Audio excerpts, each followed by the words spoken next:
What's going on, YouTubers? Well, ladies and gentlemen, it's the Natural Born Phil here. As I welcome you all to BTA for episode 202. I mean, 200. I mean, 300.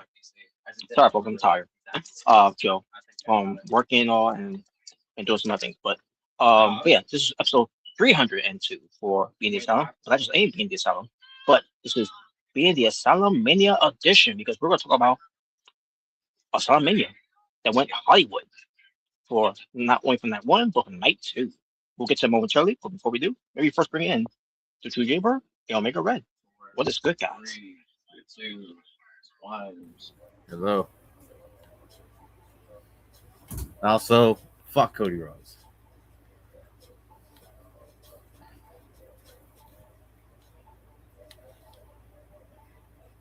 Worst WWE champion ever.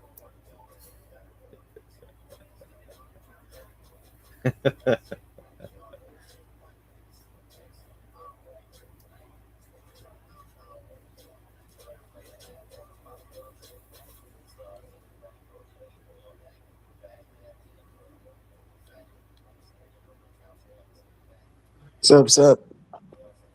So, BTA. Yep.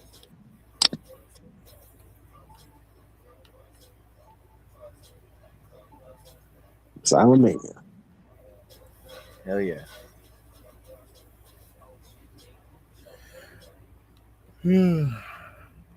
What a week.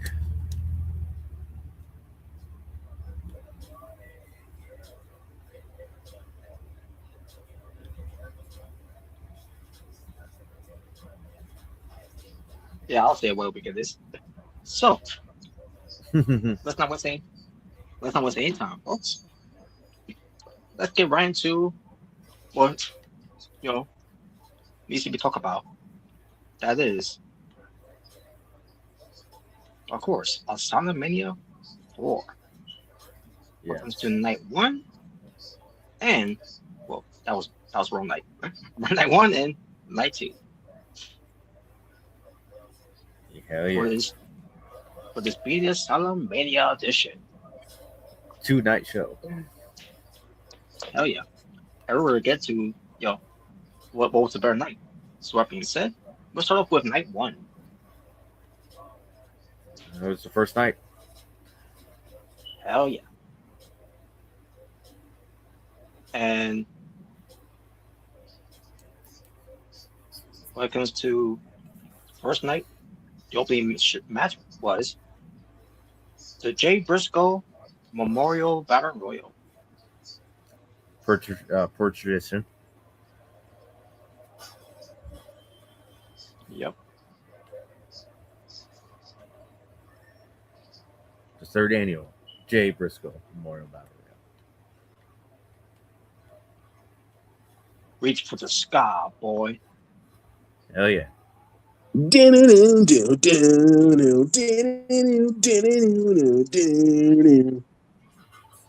Yeah. So let's talk about who's in it.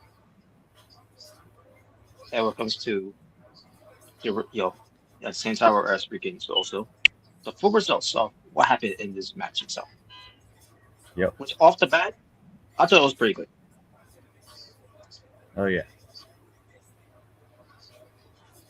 Multiple superstars. The winner, what came to it, came surprising, but in a good way. Hell yeah. So we had basically folks, it's 20 men that were in the match. Just in case you're wondering. AWF, PWTF, and even some cameos from other places. That's right. And we're getting through it right now because we got Malcolm Danielson from AWF of the AWF brand. Yep. Well, I believe so. Yeah. Yes. Yes. And then you have Swerve Strickland from AEW. Dynamite.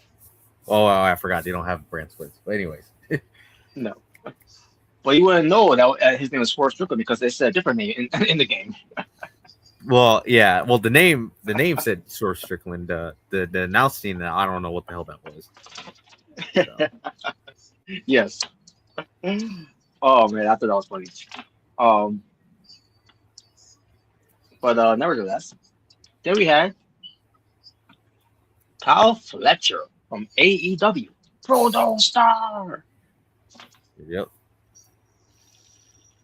Now Omega was telling me, I had to go back at it, but Omega was telling me that once that was done with the whole Pro Stars intro of Kyle Fletcher, apparently also a generic music that played after that. Well, I was playing during it, like over it, like you can hear it a little bit. Like over it. Oh, okay. Yeah, cause I barely noticed now because I was taking notes down when it came to it. But either way, I knew who it was when he came out when I heard Pro Star. So then we had Tiger Lee from PWTF. Yep. And then Kyle Fletcher gets eliminated by Swerve Strickland. That seems pretty realistic, honestly. Pretty much. But I like, that was a bummer because I know who's going to be in this match too. So sure enough, the moment he got eliminated, all of a sudden who comes out? Randy Orton from WWE. Like, son of a bitch. His dad. His dad came out. What a missed opportunity we almost had at AsylumMania. Father and son finally meet. They just miss each other basically. They pass one another, but they just miss each other. Well, but Randy Orton came out though, and then Fab Nick from PWTF. Yes. Followed by that was the King William from AWF. Yep. Followed by that, you got elimination. Randy Orton got eliminated by the King William. The King did it. The King has taken out the Viper. Oh yeah. And then Maximus came out from AWF. Yes, he did. And they have Arthur Bates from AWF as well. Yes. And then we had Tiger Lee got eliminated by Malcolm Danielson. Yeah. Followed by that, Swerve got eliminated by the King. Like, damn, the King Williams is taking out Taking out great wrestlers. Yeah. And he was doing very well in this match. Then we have Xavier King from PWTF. Very happy he was in this. What was that? Very happy he was in this one. Oh, yeah. And then we have Gold Coleman from AWF. Yes. And then Malcolm got eliminated by Fab Nick. Followed by Bye. the King William, who got eliminated by Maximus. The big guy. The big guy. And Well, now we're not talking about Ryback. So. No. But speaking of big guys, Mike Evans comes out from AWF. Oh, yep. And he was dominating this match. and we'll get to have him later on, which was surprising to me. I couldn't believe when I saw that. But we'll get to that. But then Xavier King, at this point, got eliminated by Arthur Bates.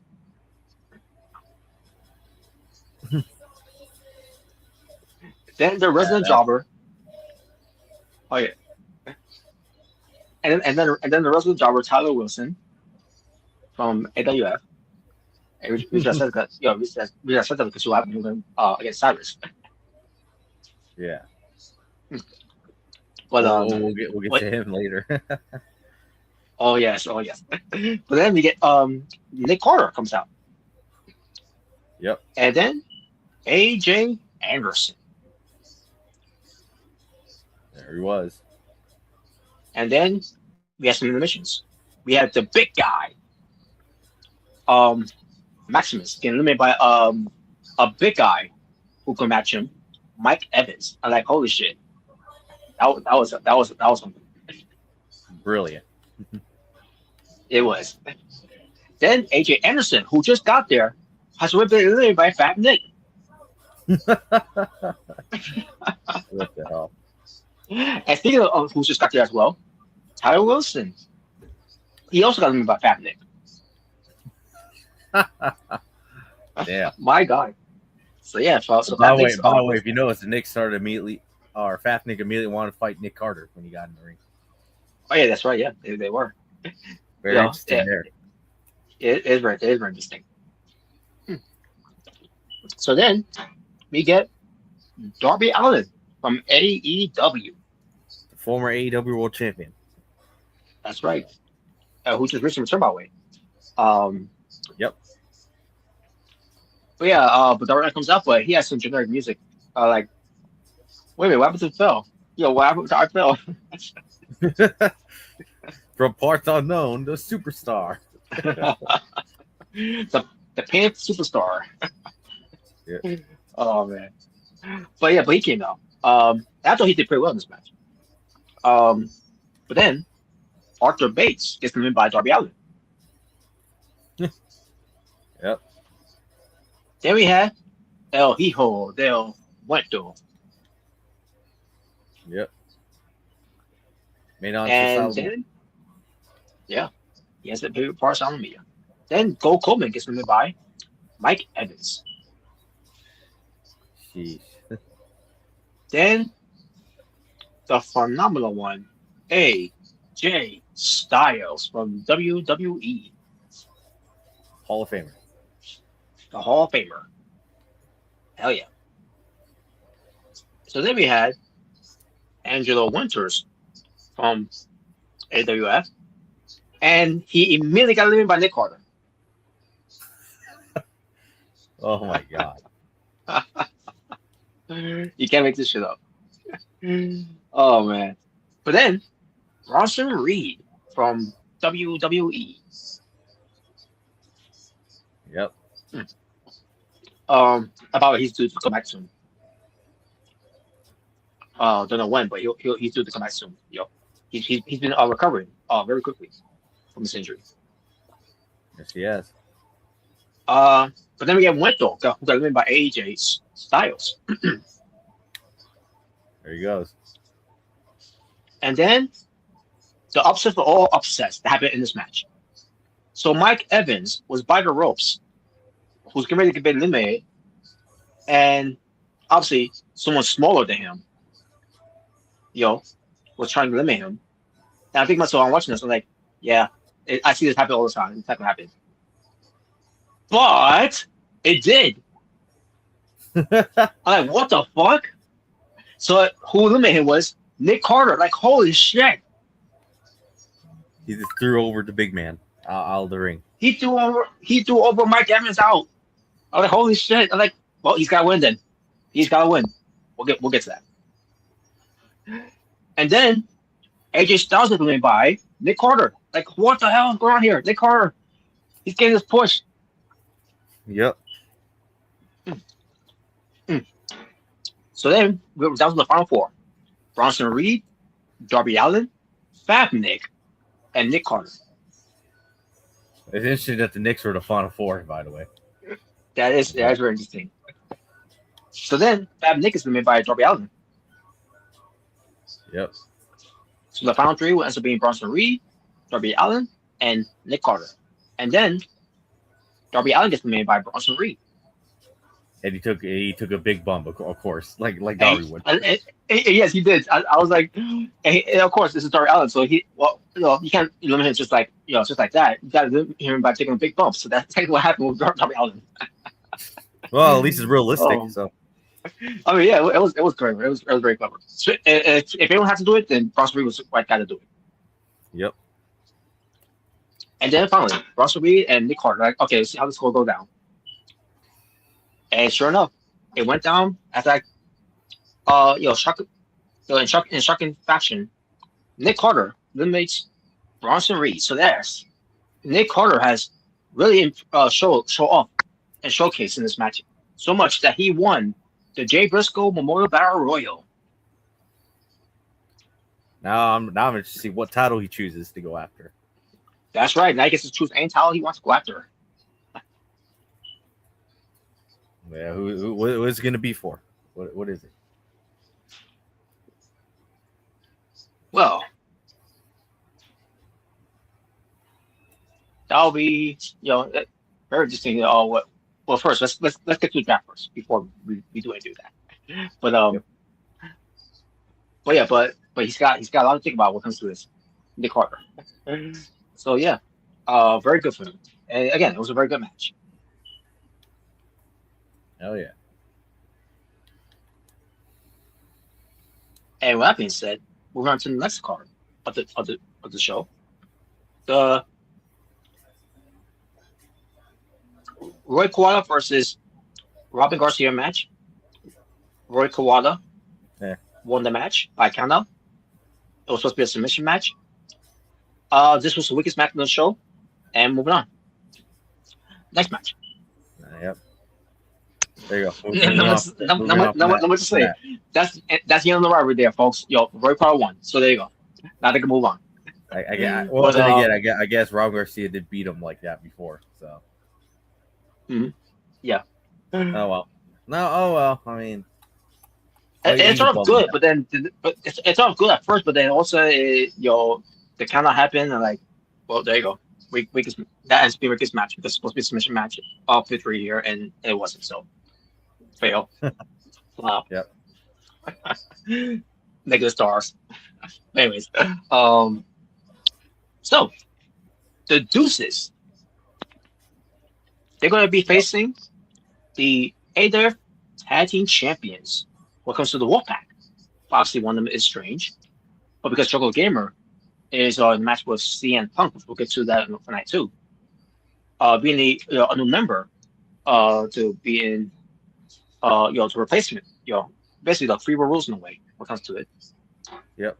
So Strange, came out first, obviously, and then out came former PWTF World Champion, former AWF World Champion, and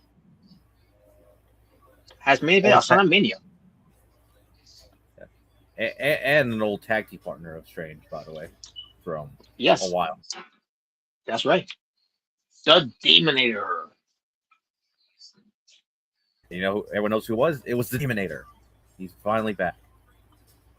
He's back. He's part of Wolfpack, and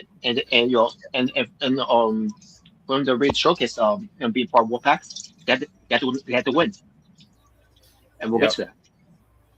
As far as the match was, I was like, this was the best tag team match I've ever seen on the show. Really, you liked it? I enjoyed it very much. These teams, by the way, they were I love this match. I love this match. Yes. About Street Good, by the way, I think it was during the entrance, that's when Bart Man said, "All right, I like this guy." I'm pretty sure he said that about Strange or Demonator. I'm pretty sure he said it was Strange. All right, I love this guy. But anyways, this was a very good tag team match. These guys were going back and forth. Basically, they were showcasing and basically they said follow up the match happened previous with Robert Garcia and Roy Kawada, and they did. And the best part was there was no count victories. Nope. So these guys were we're going at it, because the team itself. These guys was going at it pretty good. And then in the end, it was the Wolfpack and end up winning and retaining the tag team titles. With the Demonator hitting the Demon Bomb. That's right, the Demon Bomb. And and they got the win. So yes, it was a successful night for Wolfpack members. We're not done yet with the other members. Still the tag team champions. That's right. So they're tag team champions. By the way, I meant to say, that one when it comes to Joel Gamer and CM Punk because that was the next match. Because Yeah, Joel that was Gamer, night one, not night two. yeah, I remember. Well, I think night two was. That's not my match, but yeah, but it was Joel Gamer versus CM Punk, and once the Wolfpack met up with Joel Gamer backstage at Gorilla, the Demon handing the belt to him, even though it was free rules, but you're still the real main tag champion, you know. Yep. So there you go. So there you go. So Joel Gamer came out, and then CM Punk, the WWE World Heavyweight Champion, accompanied by the Oracle, Paul Heyman. Well, the Advocate. Or the Advocate. Yes. So, or the Wise Man, whatever you want to say. Or the Wise Man. So, Paul Heyman, being there for CM Punk, when it comes to Joel Gamer, to see, if he's good in the streak, kind of like how it comes to CM Punk versus Undertaker. Yep. For WrestleMania. So, in this match, Joel Gamer was not doing well for a good maybe 5 minutes of the match. Because CM Punk was taking him to the limit, and even though CM Punk was in his favors for a good 5 minutes, that is not for him for going exposing turnbuckle pads and throwing weapons in the ring, like he didn't need enough help. He needed more help. To beat up on Joel Gamer as he was ready to do a good job with that. Like. You give some extra help. Oh, that was so annoying. I don't understand this at all. I don't understand. They're not losing matches. It'd be one thing if he was losing, but that's how I pictured it when I saw it. Before him, that's still the type before on getting weapons and removing turnbuckle pads. I mean, next thing, the one thing he didn't do, he didn't try to referee. I mean, he may have tried to throw a gamer a little bit, but I can't remember if he did or not. But either way, but Joel Gamer, he bounced the comebacks either way, and in the end, Joel Gamer did get the win, so his undefeated streak is still intact at AsylumMania. Yes. 4-0. As far, yep, that's right.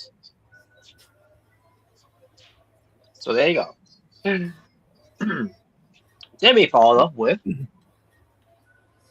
Master Kawada versus JKP. Yep. Yeah. And this match happened. And it's a pretty good match.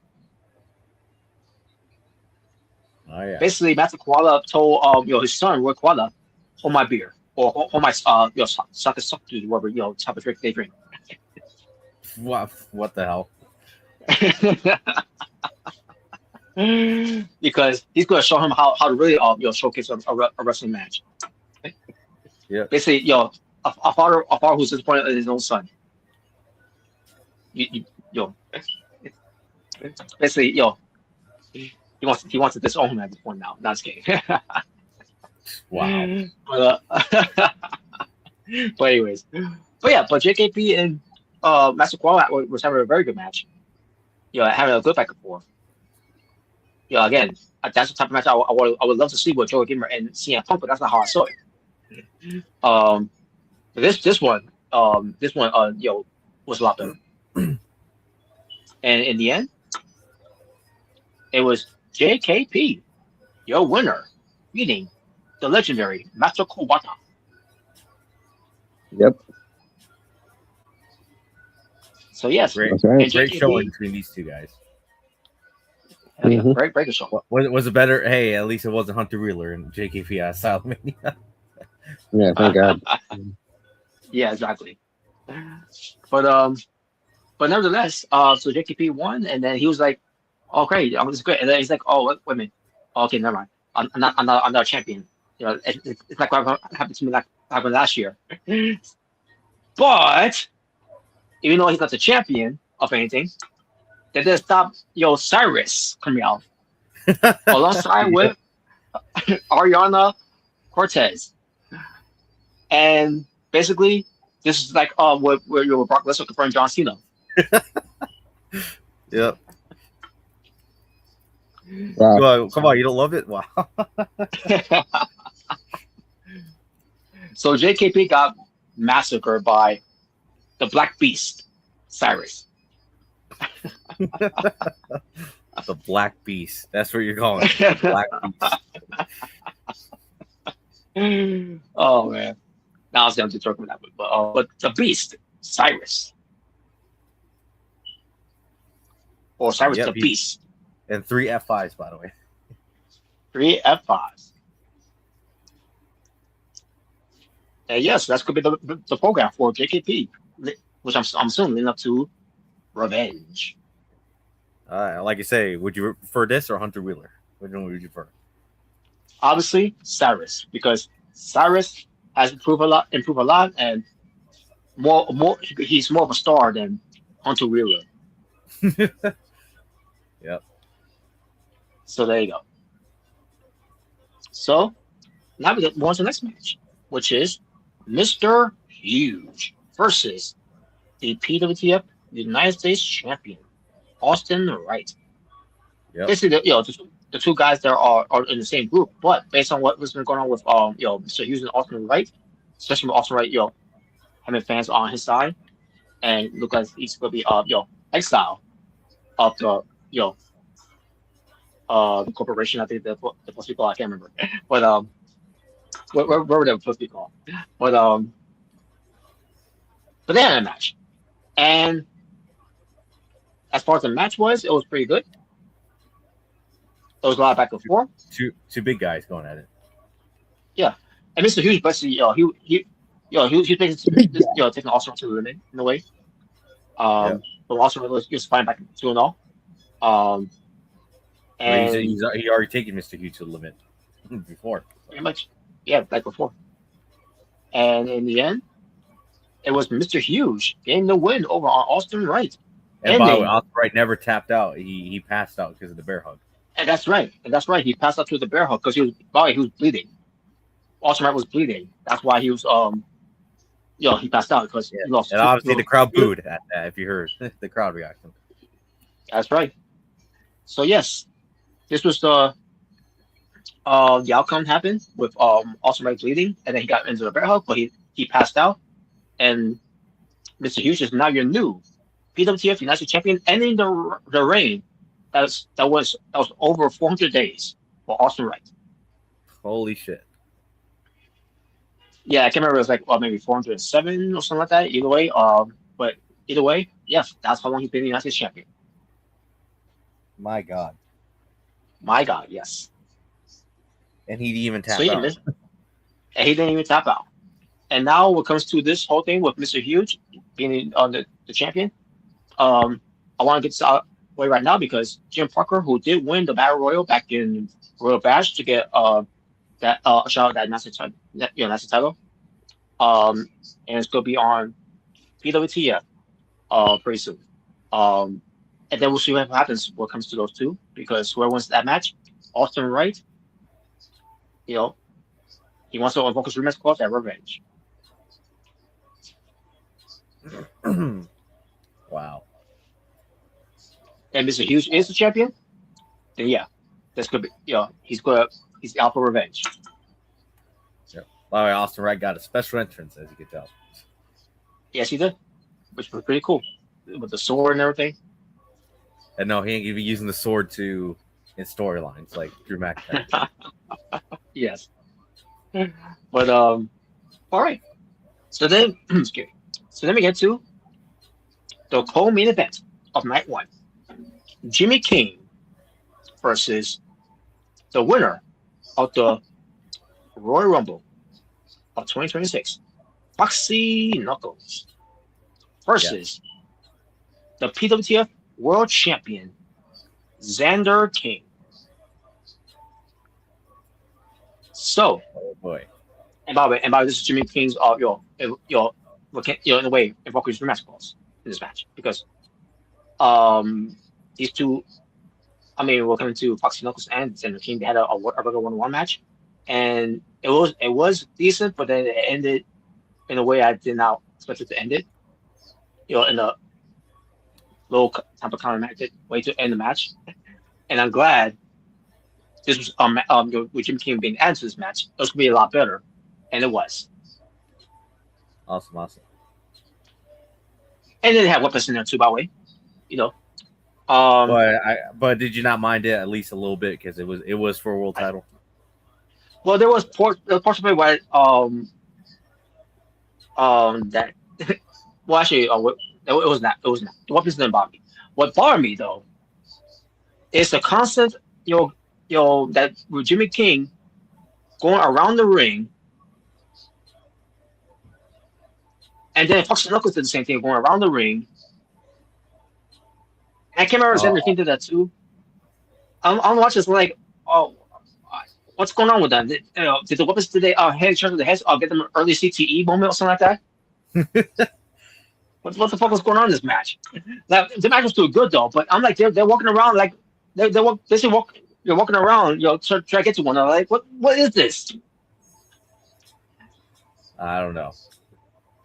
But they were hitting each other's finishers, at one another day, and there was a lot of false finishes in this match. I feel those parts I enjoyed, but again the whole thing of them walking around, not doing anything, that irritated me. So then we get to the finish. Xander King. Can't remember what he did. He did something to Jimmy King. The choke slam. Okay, the choke slam. So, and Foxy Knuckles, he went outside the ring while that happened, and he had plenty of time to get back in the ring to break it up. But instead of doing that, I can't remember how that ended up happening. Foxy Knuckles. I think he basically almost like he took his lovely time. Yeah, I'm watching this and I'm like,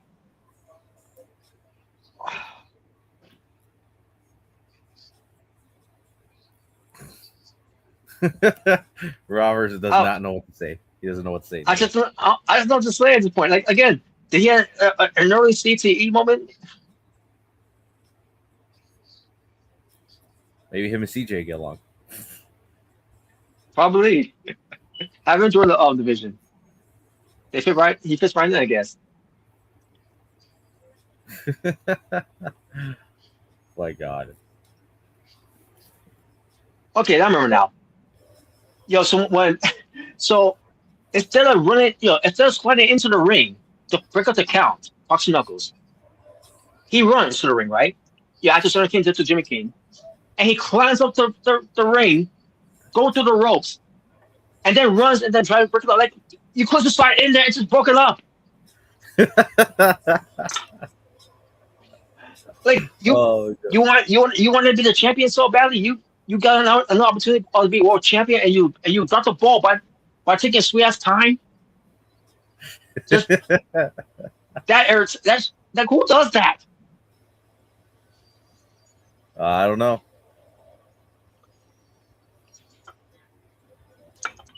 Oh my God! And and the thing about Foxy Knuckles, he's my creation here, though, and he's been doing very well. But based on what he did here, like this was a once in a lifetime actually second time of a game just option like this, and you blew it. Last year you had a bad performance with JKP, but JKP was one who carried the match, by the way. Just I'm not trying to say taking away from JKP there, but JKP carried that match. Foxy Knuckles, again, I don't know what happened with Foxy Knuckles last year, and this was his time to redeem himself, and he did redeem himself in this match in a way, but then once we get to the end of this match here, running to the ring, I'm not going to sign in there. Maybe climb up and go to the ropes, and then I'll try to pick it up.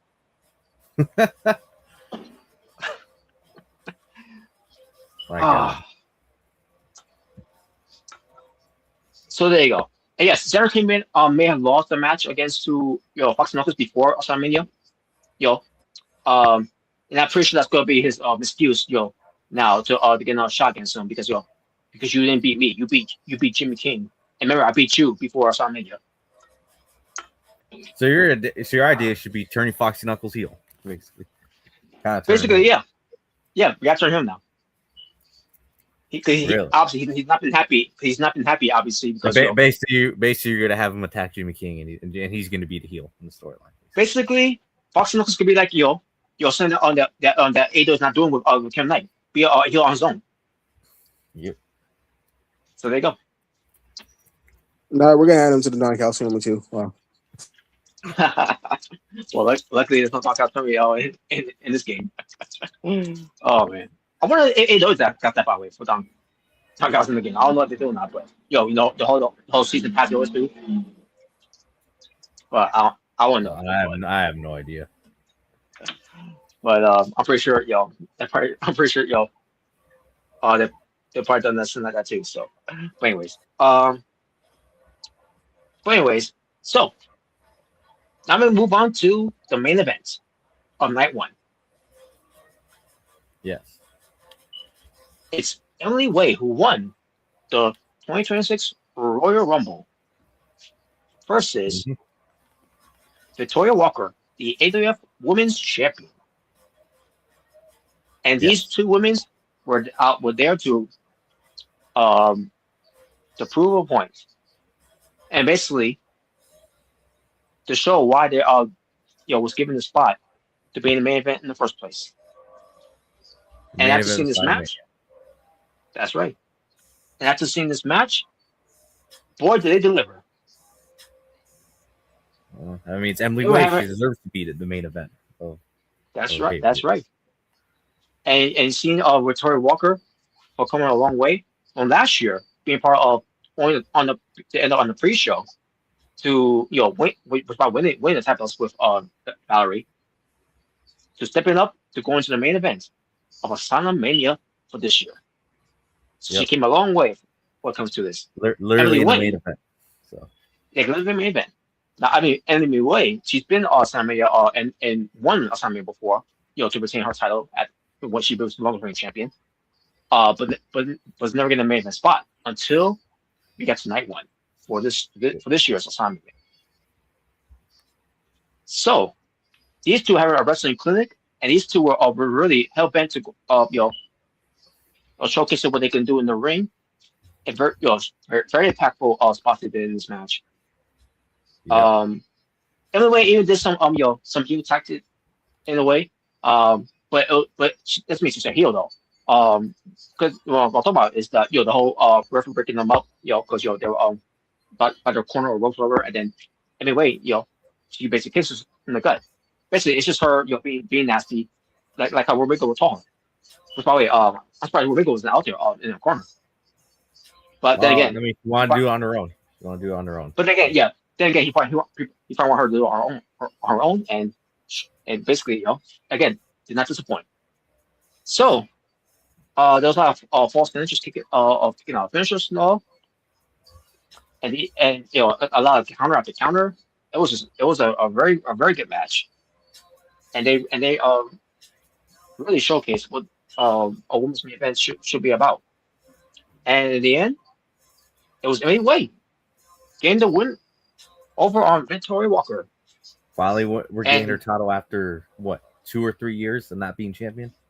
Probably, yeah. Can't believe it's been that long too, by the way. However long it was, but I believe it was 2 years since But yeah, she won and is the new AWF Women's Champion In the main event of AsylumMania. And main event of AsylumMania.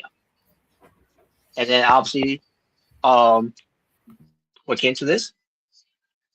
These two women's, they ready to showcase what women's wrestling was all about in AWF/PWTF. Mm-hmm. So yes, made the right call making these two the main event. Hell yeah. And then obviously, we'll see what happens next year when it comes to Victoria Walker. Pre-show. Wow. What the hell? Oh yeah. Um. So then, with night one in the books, I move on to night two.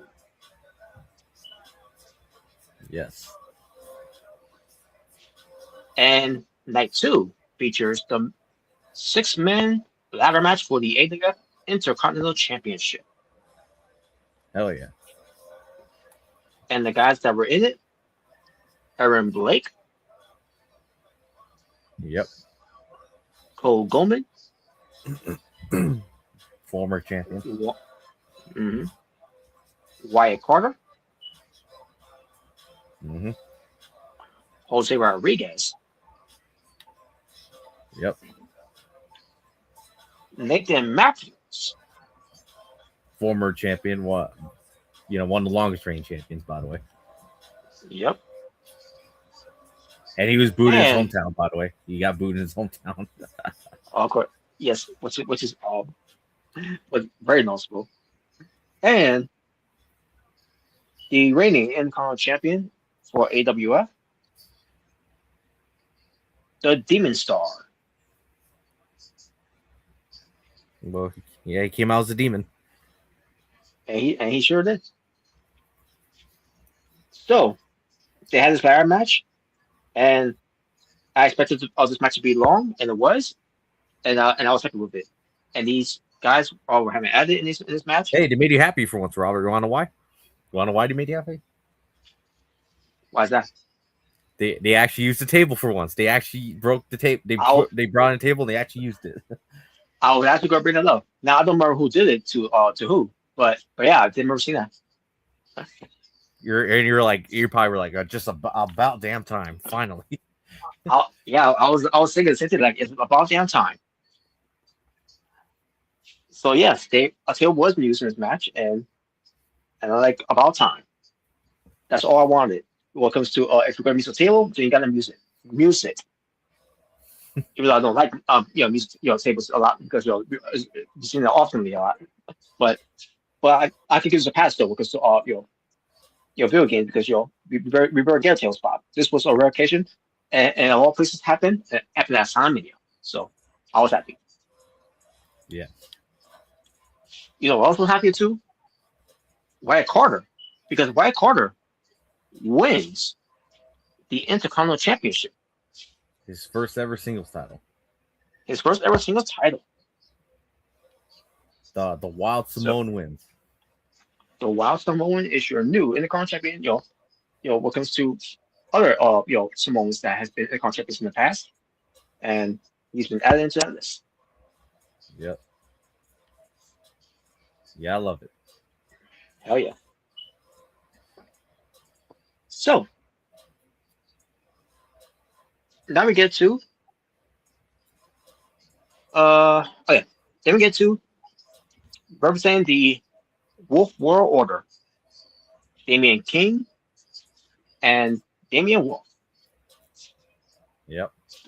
The Devil's Name went up against the Johnson brothers for the for the PWTF, excuse me, the PWTF World Tag Team Championships. Yep.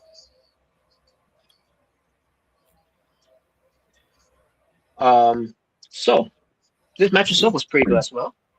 Was it better than Night's 2 Tag Team Championship match? It was close, but this was pretty good. Yes. And in the end, I think if I recall, I think Alexia Quinn was out there too. Yep, she was out there with him. Yeah, okay, I think she was. So she was there.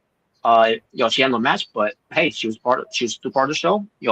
And in the end, because this pretty good tag team match here, the Devil's Name, what comes to win the Kings of Wrestling Royal Bash tournament, it paid off because they won the tag team titles from the Johnson brothers. So yes, the Devil's Names are your new tag team champions, and from you're happy for Skin Bones. Yes, from Skin Bones. Finally being a champion. And yes, who would have thought? Who would have thought? And there you go. Oh, yeah. So yes, Wolf will order. Got some goals. And Xander King is looking for his chance to go once again. I'm pretty sure he was champion before, right? Like what? United States champion. Xavier's King. Unless I was thinking about unless I was thinking about LWW, I think it was that Suzuki did. Unless I was thinking that. Xavier's King. He hasn't won singles gold in a while. He was Intercontinental champion, if you remember. Okay. Oh, he was an Intercontinental champion. Okay. Yep. Okay, I remember now. Yes, he was an Intercontinental champion. All right. There you go. But yeah, those names are your new tag team champions. So then we get to the wonderful bring back Glorious. That won't give in. Yep. Feeling victorious. And he will be against Jordan Williams. Yes. And this was a very good match they had here. Now, obviously, I was expecting a win for Jordan Williams, but it didn't happen because Jordan Williams, was put in submission. The accolade, whatever, that wonderful old gift put him in, and he tapped out. And the wonderful O is your winner. Great. Great. Well, aren't you happy he did it without any help this time? He did it on his own. Well, yeah, I guess he did. But he won. Woohoo. Woohoo. See, it goes together too. W-O. Woohoo. Wow. But anyways. So then we get to Natural Born Thriller of his darkest hours. Yep. Versus CJ the Lone Wolf. Inside Hell in a Suit. Yeah. Oh boy. Now I'm gonna say this. The match. I yawn when you say CJ. Man, that made me tired for some reason. Oh wow. Well, let's say this. Me and CJ had a good match. Did it need to be Hell in a Cell? No. If you've seen the match, you know what I mean. This match didn't need Hell in a Cell at all because we didn't already ran each other to the cell cage, or you try to go you do it. guys were both bleeding though. You guys were both bleeding. I mean, yeah, we were bleeding. Ace, that happened. I'm glad that happened. We both have bloods in our own hand, in our respective hands and all. But I was expecting a lot more this Hell in a Cell match because it was not even my stipulation. It was CJ's stipulation, and my other stipulation was, if this my rematch clause on the line here. If he beat me, he gets my rematch clause. If I beat him, I keep my rematch clause, and yeah, I keep my rematch clause, and what that makes CJ a loser. A loser. Because once again, and by the way, I beat him with the super pedigree. And before that, I was in with a regular pedigree, and I'm seeing that I'm like, yeah, that thing I want to do is to do a pedigree to be real reference of two guys that I don't like. One Seth Rollins and Triple H. And you want, and I'm not going to put Kurt Rose in there. Which by the way, I know that pissed off Robert weeks ago when Triple H beat Austin. Or not Triple H. Oh, it might as well be the same. And that's for Robert. But I meant to say Seth Rollins when he beat Austin Theory with the pedigree. Remember that a couple weeks ago on Raw? I do remember that. I thought I was bullshit. Oh, I know what would have pissed off Robert if Seth Rollins beat Ricky Saints last Monday during the tournament. Because of course Austin Theory is not going to kick out the pedigree. He's not Clay Rose. He's not a Gunther. He's not Braun Breaker. He's not a Roman Reigns. He's not any of those guys on that level because of that weak ass pedigree at this point now. Especially how Seth Rollins does it now. It doesn't look good. even in the video game here, the pedigree doesn't look good either. Now the pedigree off the top though, that did look good. And I'm pretty sure that's supposed to be the Percy plunge by CM Punk. Yeah. Now, with that being said, as great, I'm used that on that move because CJ called me the team move Triple H. So how poetic justice it was for me to use the pedigree on him and beat him for it.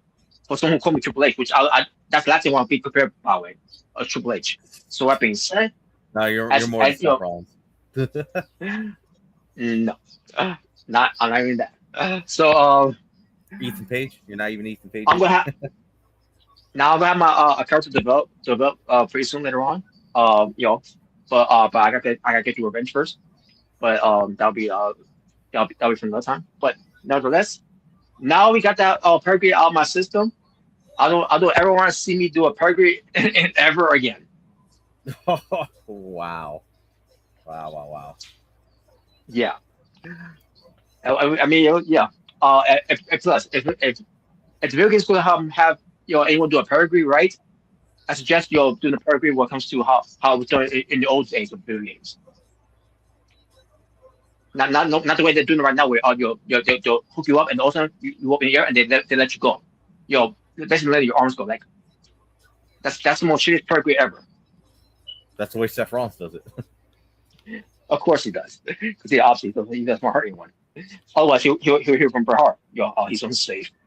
So you want me to say every time Cody Rhodes does a pedigree? Oh my, Cody Rhodes the pedigree, way better pedigree, and then Seth Rollins shitty ass pedigree. Do you want me to say that? Well, Cody Rhodes better than the pedigree. Or if CM Punk uses that, I'll be like a way better pedigree than Seth Rollins shitty ass pedigree. Oh man. Just like the spear, a way better spear than Jey Uso's shitty ass spear. But nevertheless, but back to this with CJ, who chose this match, and it's his match, and guess what? He lost. He lost. So what does that mean now? Now CJ's going to do a promo on me because I read the promo on him and to CM Punk. And I'm pretty sure if you did see it, I'm pretty sure you found it entertaining. What came that promo that did, especially references that I done from references that's been done before in other promos from 3 years ago. But either way, I'm going to hear from CJ. I don't get the point from kind of promo on me. He lost.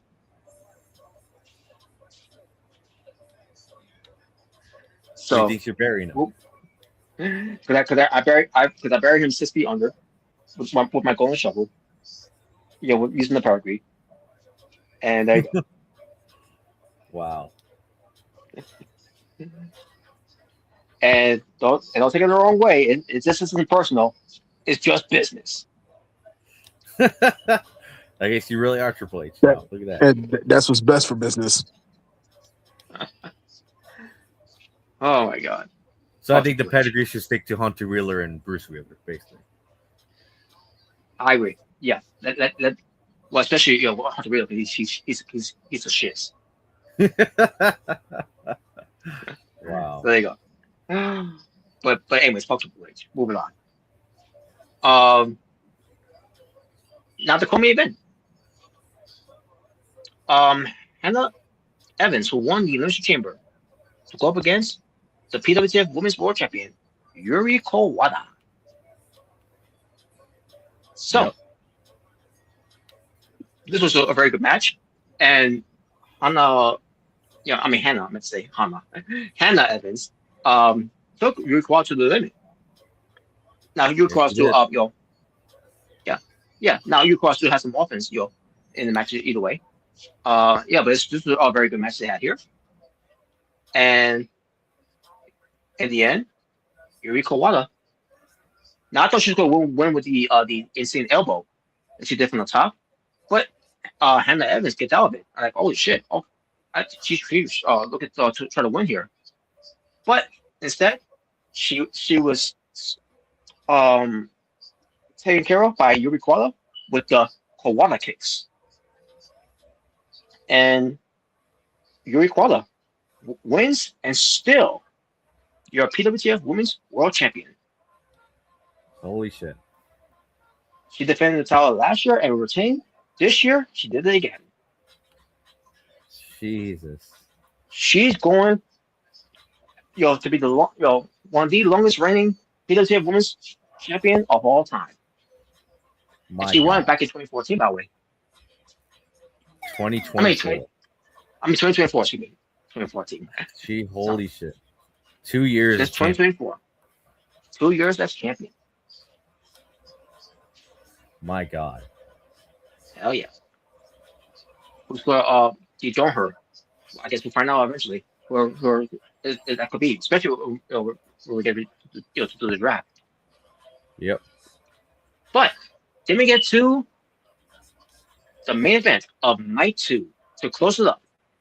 That is the AWF World Championship. The real main event. Who won the Elimination Chamber? The real main event. Angel Martinez versus the AWF World Champion, AA Omega. Yep. And this was obviously LWO members facing each other, which again, I'm glad this ends up being the case. Mm-hmm. And again, AA Omega is may have been another AsylumMania, just like we did last year. 2 years in a row. Now, originally that was going to be the case, but plans change. Yeah, well, Robert didn't like the main event. What was originally going to be the main event? Pretty much, yeah. So plans change for the right reasons. So again, yes. So this match did it live up to being the main event caliber match that it was? I'll say this: based on how this match ended up being, when it came to the chemistry, when it came to how the movements was and all, and how the moves were also executed in a way, by far one of the best main event matches I've ever seen in AsylumMania history. Holy shit! Really? So this even topped last year's. Wow! Really? So it was just basically like the CM Punk Roman Reigns from this year at WrestleMania. It was basically on that level of good. Wow. Okay. Way better than JKP's main event.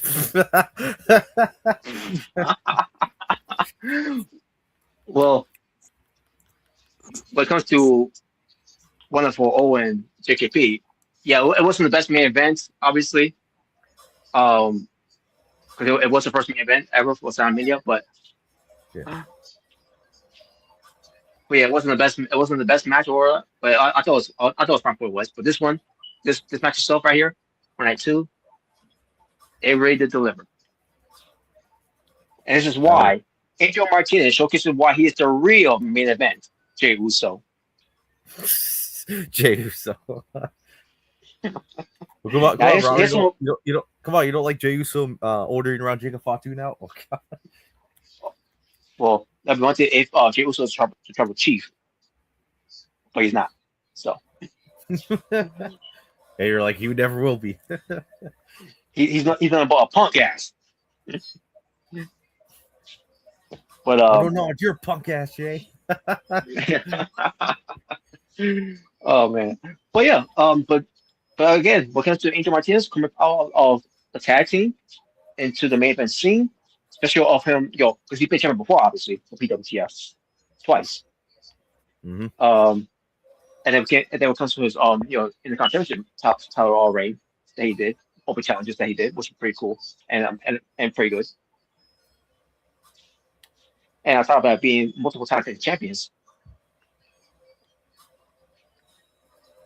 So, yes, this was a back and forth match. All these two kicking out finishers after finishers and all, even signature moves in a way, and really showcasing their high flying abilities too in this match.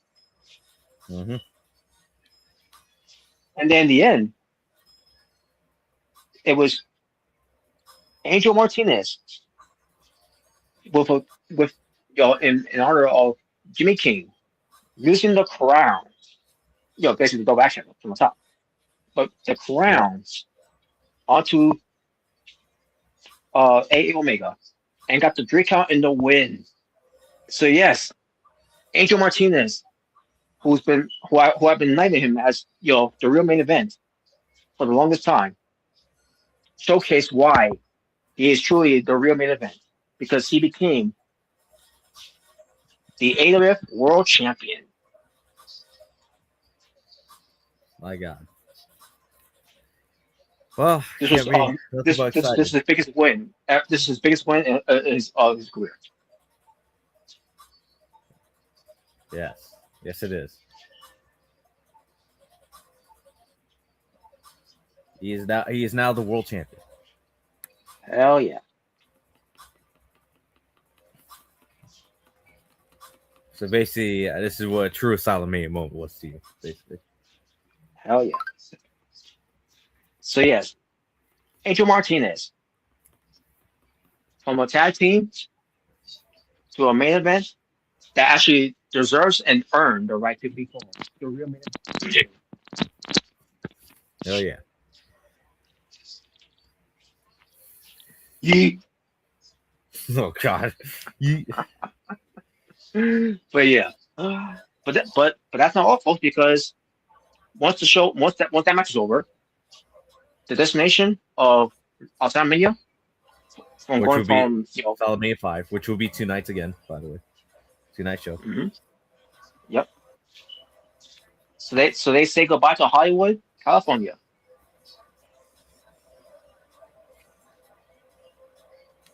Because yep. Yes, because the next destination for next year's AsylumMania for AsylumMania 5.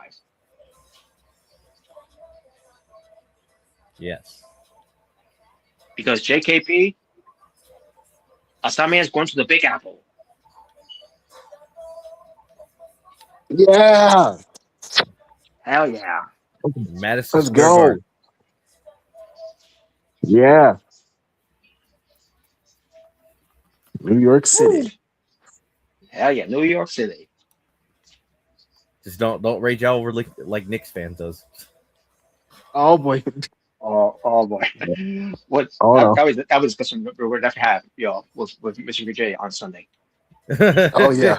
Oh yeah, man. Which was supposed to be tonight, but Mr. J, I guess he was stuck, on the stream or whatever.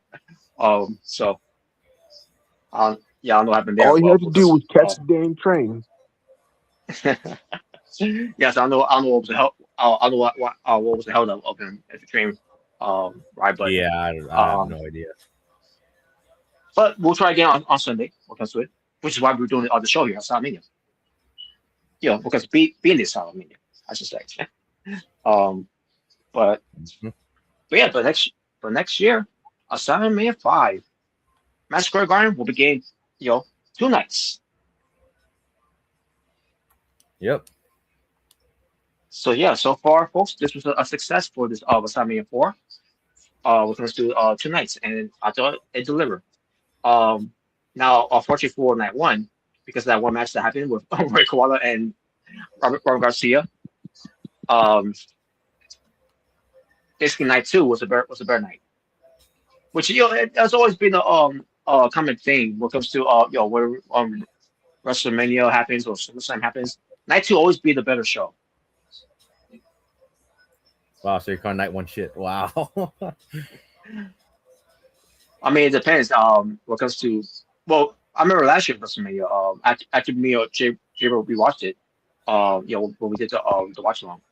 After we watching it again this year, from last year's WrestleMania for night 1. I don't remember why I don't know why we get a hard time looking into it. Besides the main event. I just looking back at it you know what, I don't remember why we felt a little bummed about all the matches on the show. The matches also were actually pretty good. until we got to the main event, and the main event obviously was just was great. Yeah. And then obviously night two, the only thing that stunk on night two was that main event. Yeah. But this was no different though. Well, in a way it was, because this year's night one was complete shit. Night two was a lot, but was way better. Yeah. But nevertheless, but there you go. That was AsylumMania 4 Ghost Highwood in the books, folks. It was a historical night during that time for both nights, and all matches delivered except for one. And there you go. Well, and so I'm assuming you thought night two's main event was the best match, hands down the best match of all of AsylumMania, basically. Oh, it definitely was. Definitely was. Well, what was number two, Yeah. in your opinion? Number two to me, the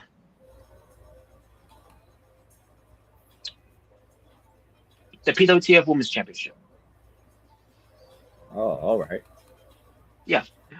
Even though Emily Way and Victoria Walker did a great job, but when it came to the women's on night two, they showcased a lot more in this match. Oh, wow. Okay. Because Emily Way and Victoria Walker, it was more of a wrestling clinic, which it was still good. I still enjoyed it for what it was. Well, you don't like JKP versus Master Quad? Wow. Oh, no, that was good. It was good. I'll tell you one thing: JKP Master Quadra, it was better than Robert Garcia and Roy Quadra. It was better. It was. I'm sorry to say, but I thought it was better than Jericho Gamer and CM Punk.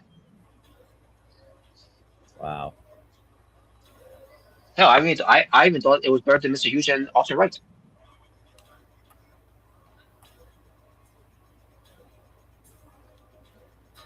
Okay. Oh, and by the way, it was definitely better than 140 and Jordan Williams. Wow. Well, Not anything's Jordan better than those two. But anyway, Not Jordan Williams' fault though. But it kind of is. But and I'll even say this, when it comes to that match, JKP versus Masakwala, it was even better than my match with CJ.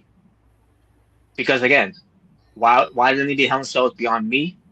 We didn't even do anything outside of the cell, so it was a fail. Besides me winning, but Yeah. but I digress. But all right, that's just it. Yeah. Yes. So, so let me go to the draft now, or didn't you say there's could be some matches that's supposed to happen? Oh, I didn't even get a chance to record them because I was busy all day. So. Okay. So I guess I guess we'll we do could save it. I guess we could bench it for another time. Yeah, we'll do it for another time then. So, right, anyways, let's start with the draft. I guess right. Robert, you get first draft pick. Okay, the first draft pick is gonna be. I can't believe I'm saying this because actually, I'll say it for that. I'll say it for that. Let's see. I'm gonna see what happens with the rest of my PWTF rosters first. Once we get to the end of it. Okay. So I will have from the AWF. Now I don't know if there's still there. The Outsiders. The Outsiders.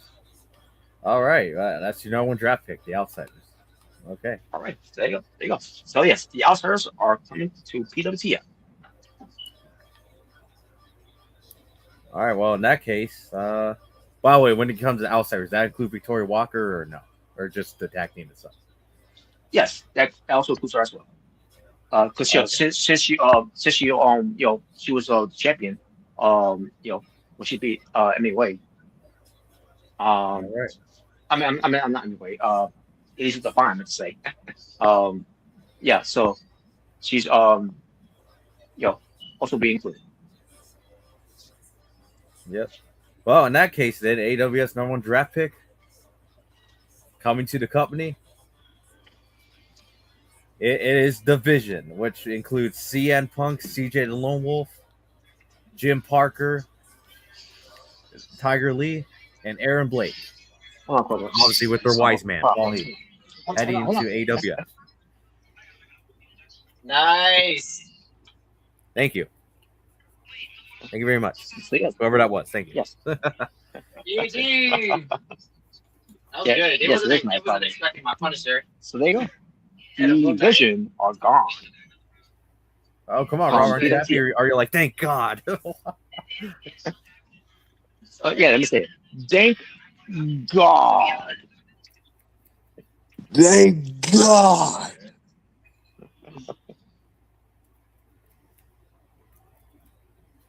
Yeah, you got drafted. So what? Yeah, so what?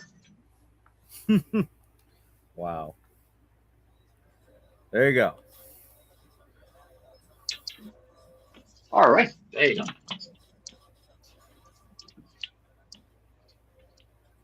So, and obviously, what comes to that, you guys see what happens with Jim Parker against Mr. Hughes. What comes to him getting his final shot at the title of it. Yes. Now, here's the thing with that: if Jim Parker somehow if he does win, beats Mr. Hughes for it,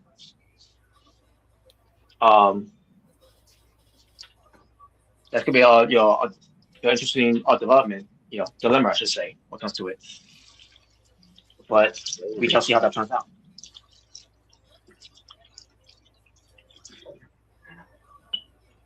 But either way, now for my pick.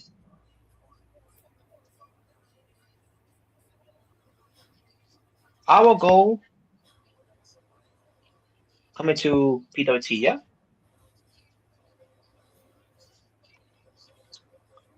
All right. Let's see. Oh, I'll go with Brittany Grant. Brittany Grant. Okay. And the reason I go for her is because there's something I remember about her last year, which I completely forgot about of what comes to it.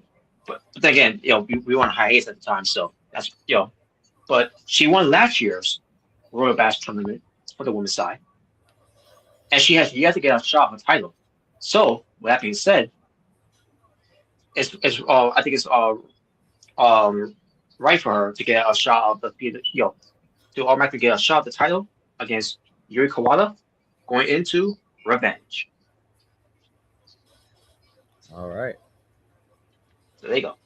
Well, that being the case, coming to AWF, it will be Fafnik. Oh, Fafnik. That you heard that right, just Fafnik. So Just Fafnik. Wow. Okay. Yep. Sweet. All right. My next draft pick will have to be. Let's see.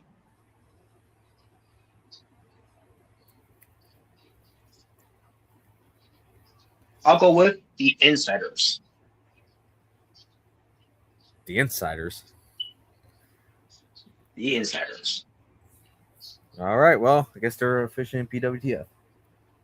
Yep. Or should I say they're back in PWTF? Yep.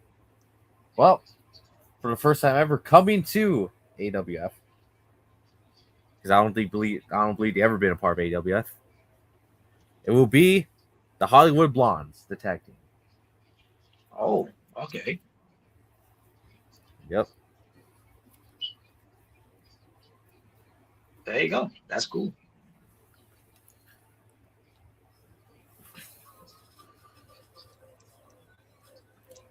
All right, Robert. All right. Your call again. Okay, for me though, for me, I'll have to go with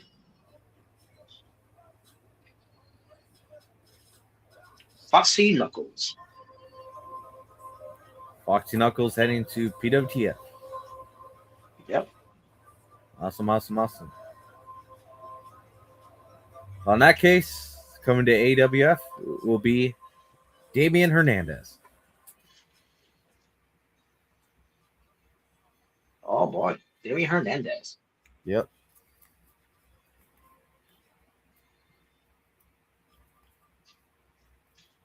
Sweet.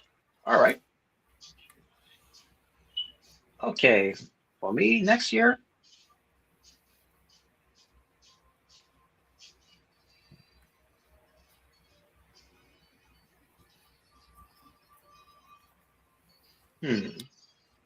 Elisa Divine. Lisa Devine going to back to PWTF. Holy shit. That's right. That's right. All right. Well, in that case, then, coming to AWF will be Lindsay Williams, the tall tree, right? That's what you call her. The tree. Lindsay Williams heading to AWF. Let's say. All right. Cool. All right. So how many picks are left now? We have 4 more picks to go. All right, 4 picks. Cool. All right. For my next pick,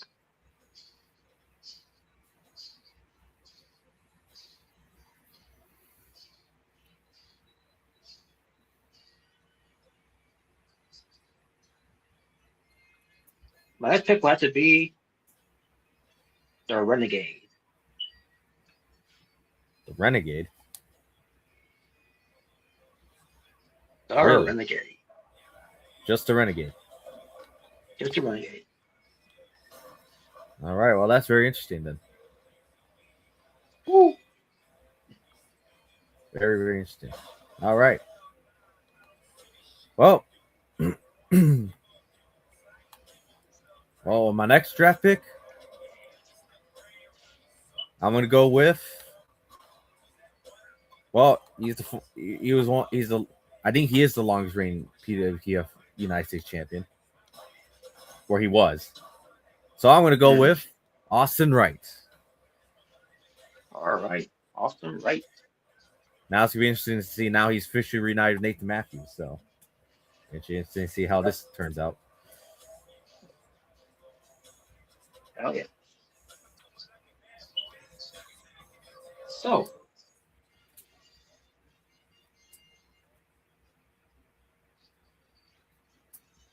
my next draft pick,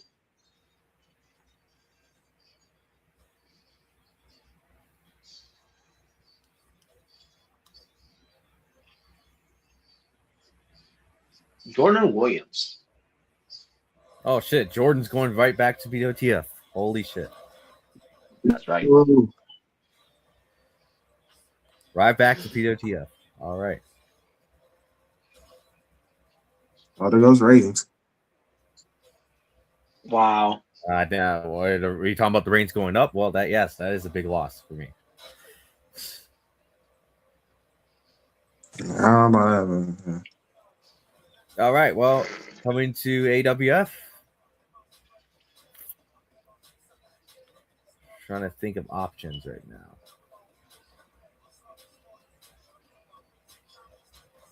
I think I know one. I'm gonna go with Sakura.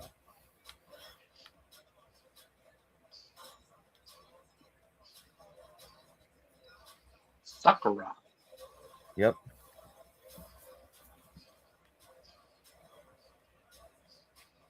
All right. All right, Robert. Final 2. Gotta make these final 2 picks count. Okay, the final 2.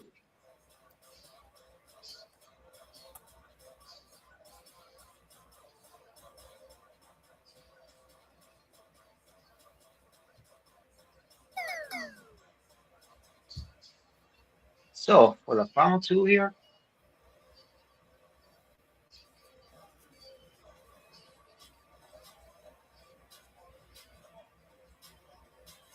I guess I'll have to go with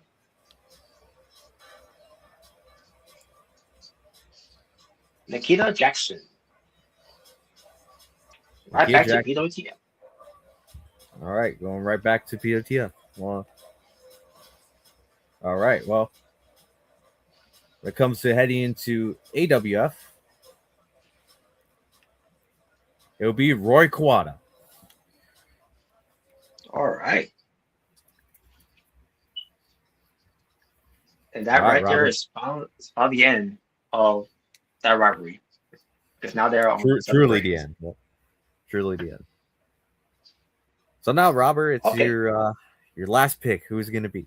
It's going to be someone big. It's going to be something I don't see coming at all. What's it going to be?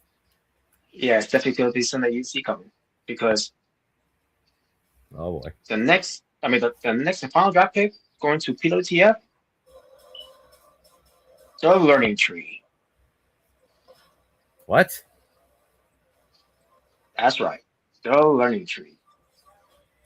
So wonderful Maximus and Amanda Williamson. Really? That's right. Damn, I thought you would have tried to at least get a main eventer, but okay.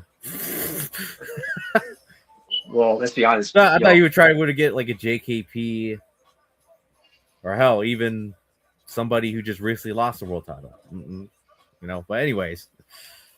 Well, JKP is fine where he is right now. And plus he's away from Joe Williams, so. But that's the reason why I picked learning tree. Not because not because they're gonna be anything big on PWTF. Just do unfinished business. I have. Oh boy. So yeah. Well, obviously now, since before obviously the draft doesn't take effect until after Revenge, you're gonna finish your business with CM Punk, obviously. Yeah. Awesome. Well, speaking of that, is my final draft pick. Looking at the PWTF landscape right now.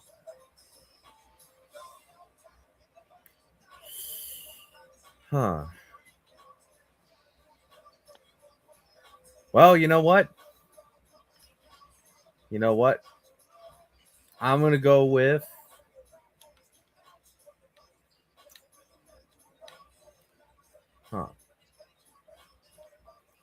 I'm gonna go with Tessa Dixon. I'm gonna go with her. Holy shit! Oh wow! Yep. Tessa Dixon. Heading to Which AWF. Which we should be right back where Star goes at. Mm-hmm. I mean, if there be 10 performances again, but all right. So Tessa Dixon. I don't know. I don't know. I guess we have to wait and see. I guess so. We gotta wait and see. All right. Cool. And I guess that concludes the draft for now. As of now. All I can say is, not to put there, because I'm still sticking around PWTF, which is why I chose the learning tree, because wonderful old, eventually down the line, you're right. This dude has some unfinished business. I guess I'm still going to be in AWF. I guess I was surprised you didn't even pick me. Or I was surprised you were like, oh, you know what? He's no longer champion, so I'm going to pick him.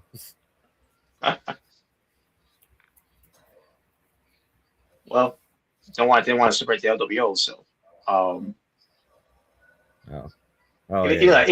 even I would love, but I like not this time. Because you're expecting us, we're going to get in the big feud with Division, right? For control over the brand.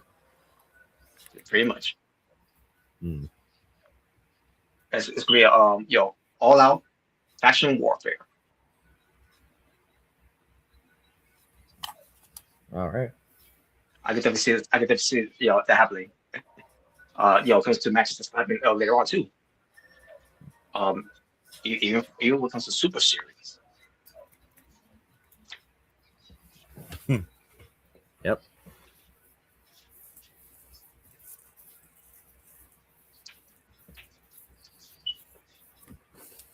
All right. Well, I'm glad I bet you're glad I didn't draft you.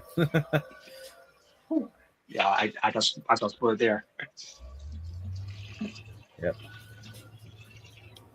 Well, all I'm gonna say is now, I mean, on the next draft we do, it'll also include MCW, our new brand we're developing, or development, the developmental brand.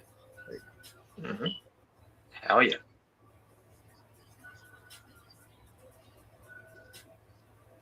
Which will launch soon, because we're gonna do the launch of that.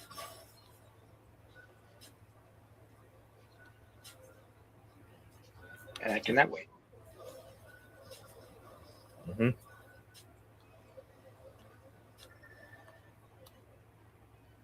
And that was the draft, folks. And again, it doesn't come to effect until after Revenge. So I'm assuming, Robert, you're gonna appear on AWF a little bit more often than normal, maybe.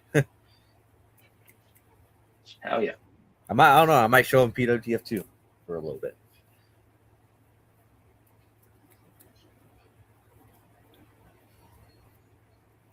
I mean, not that I have never appeared on that show, anyways, but yeah. Oh yeah, definitely, yeah. Just you came to good questions, stipulation, yeah, but which is all has been done before. Yep.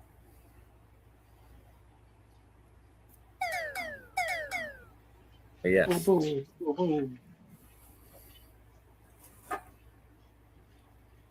All right.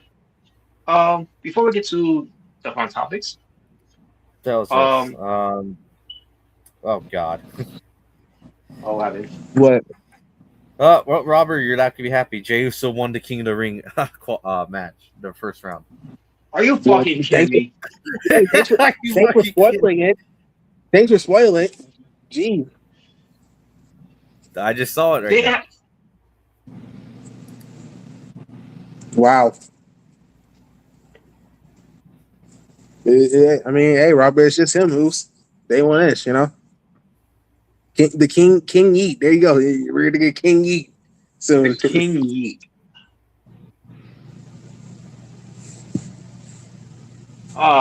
Jey Uso versus Javon Evans. Your boy is bouncy versus the I'm gonna spear with my shitty spear, Oos. Yo's. You think you bouncy, Oos? I was bouncy before you were even born, Oos.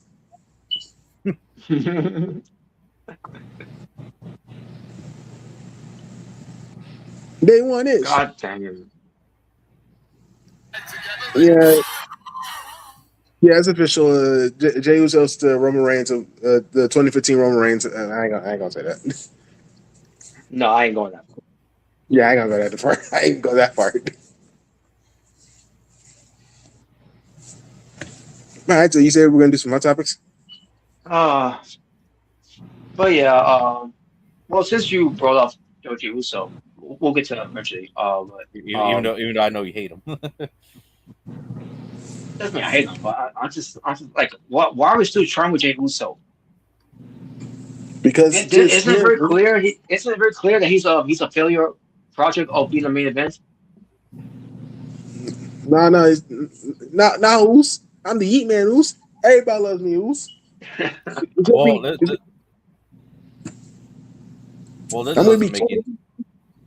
This doesn't make any sense. They made it look like freaking Soul Cole helped out Jay. I'm like, what? That doesn't make any sense.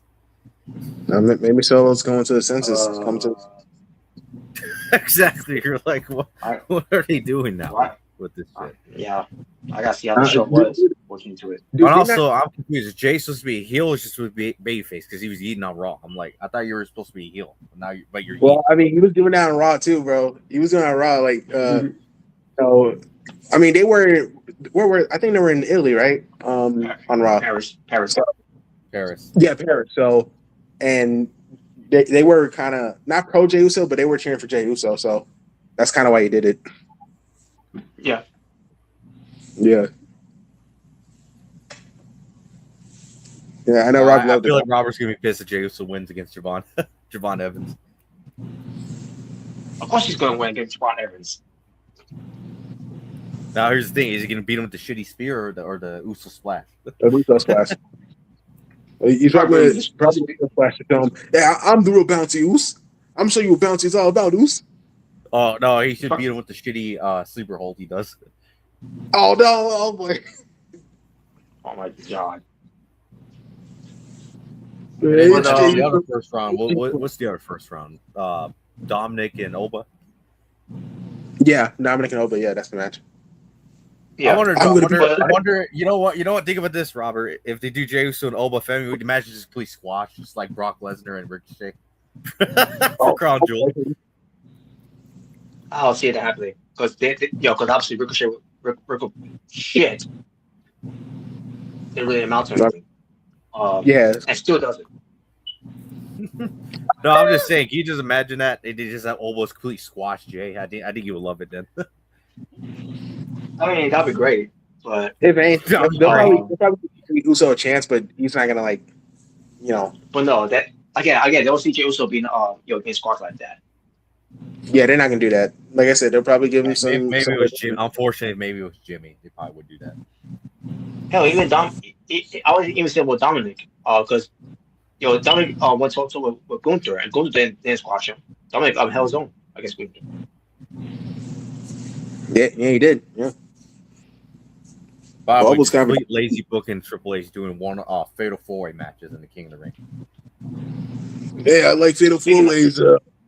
In fact, I was thinking about bringing back the pay-per-view. Oh no! Oh Jesus! I'm sure he's done. I'm sure he's done a lot of fatal 4-ways, with the X members. No. But I was gonna say the updated bracket so far for King and Queen of the Ring. You had obviously we already have Owen over against Penta, Solo, and Carmelo. Dominic went over on Braun Breaker, Trick Williams, Damian Priest, John Evans went over on Seth Rollins, Paulo Tonga, Ricky Saints. By the way, so much for Ricky Saints and Paulo Tonga will be replaced by Sami Zayn and Drew McIntyre.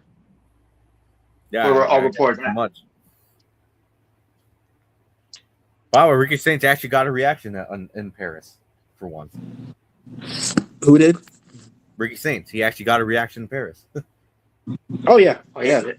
Even some when the time that he does, in his entrance. Mm-hmm. Which obviously bring it back to his AEW days when people would do that from an AEW.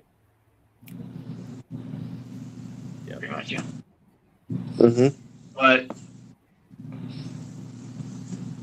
But yeah, and then you had Uso going over on LA Night. Yeah. Yeah, because forget about advanced thing. Hey, don't worry, Robert. He'll get his opportunity. He'll get a shot in October. Wow. In October, yeah. Even with that, it's probably gonna go to Sami's name. Which again, maybe I'll be fine with Sami's name. But it's going to be another match that LA not gonna win again if he ends up being it.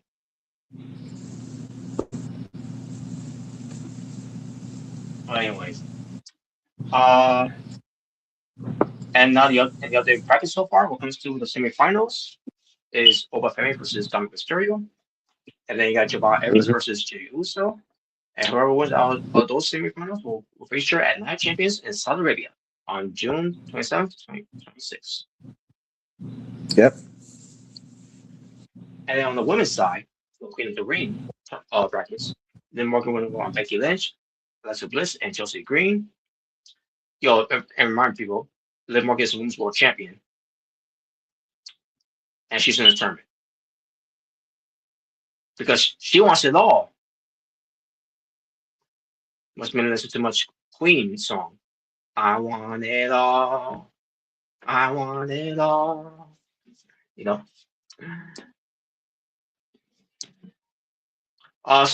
Saruka. Star Flair went over on Saruka, Lara Valkyria, AJ Cargill to advance. Io Sky advances going over on Roxanne Perez, Julia, and Last Legend. And Raquel Rodriguez went over on Bailey, JC Jane, and Kiana James. So now the semifinals you're looking at for the Queen of the Ring tournament are Liv Morgan versus Ric Flair, which they had matches before, and this will be no different here. Yep. And then Io Sky versus Raquel Rodriguez, which they also had matches before. So even going into WrestleMania during that one match on Raw with Raquel winning. Yep, and he had. I remember they had a match in NXT, if I'm not mistaken, in the takeover match. Yeah, which Raquel won that one. Yeah. Yeah, there's a lot. Obviously, the Sesame roster has a lot of history with these. Yeah. And whoever wins out of the semifinals, all the Queen of the Ring tournament will face each other in the finals of the Night of Champions, June 27th, 2026. My prediction is probably going to be maybe Liv and Io facing each other. Yeah. And obviously, Io's going to win. Mm-hmm. She's going to win, and then obviously she's going to want to get a shot at Liv's title, the Women's World title. That's right. Oh yeah. Which again, pretty sure it's going to be at SummerSlam. Mm-hmm. Now, if and I just want to bring this up too. Since we were talking about the this one tournament from WWE. Now another tournament that's going on also with AEW, the Owen Hart Cup Tournament. When it comes to the women's, you had Stephanie losing to Hakushi or Hazuki. Yeah, I think I'm going to say Hazuki. As for the match, I thought it was pretty good. Obviously, Hazuki won. And she's from Star, by the way, in case anyone's wondering. Better than you, Sasaki. So. I agree. Based on how I wrestle, 10 times better. Alex Windsor gets a wild card because originally it was supposed to be Willow Nightingale, but Willow Nightingale is injured, which is why she's no longer in the tournament and why she had to relinquish the TBS title. So the wild card was Mercedes Monet, the return of Mercedes Monet. And she won. Happy? Okay. I figured it was going to be her, but here's the thing. If it was going to be her, which it was, because originally it was supposed to be on the card for Double Nothing. So why did it not have it on Double Nothing? My guess is maybe Mercedes Monet wasn't available. That's part of my guess of why she wasn't there. But people were saying this too, by the way. Why would you not have it on the pay-per-view if they're having it on a regular Dynamite? Not really, because there's regular Dynamite was actually on Summer Blockbuster.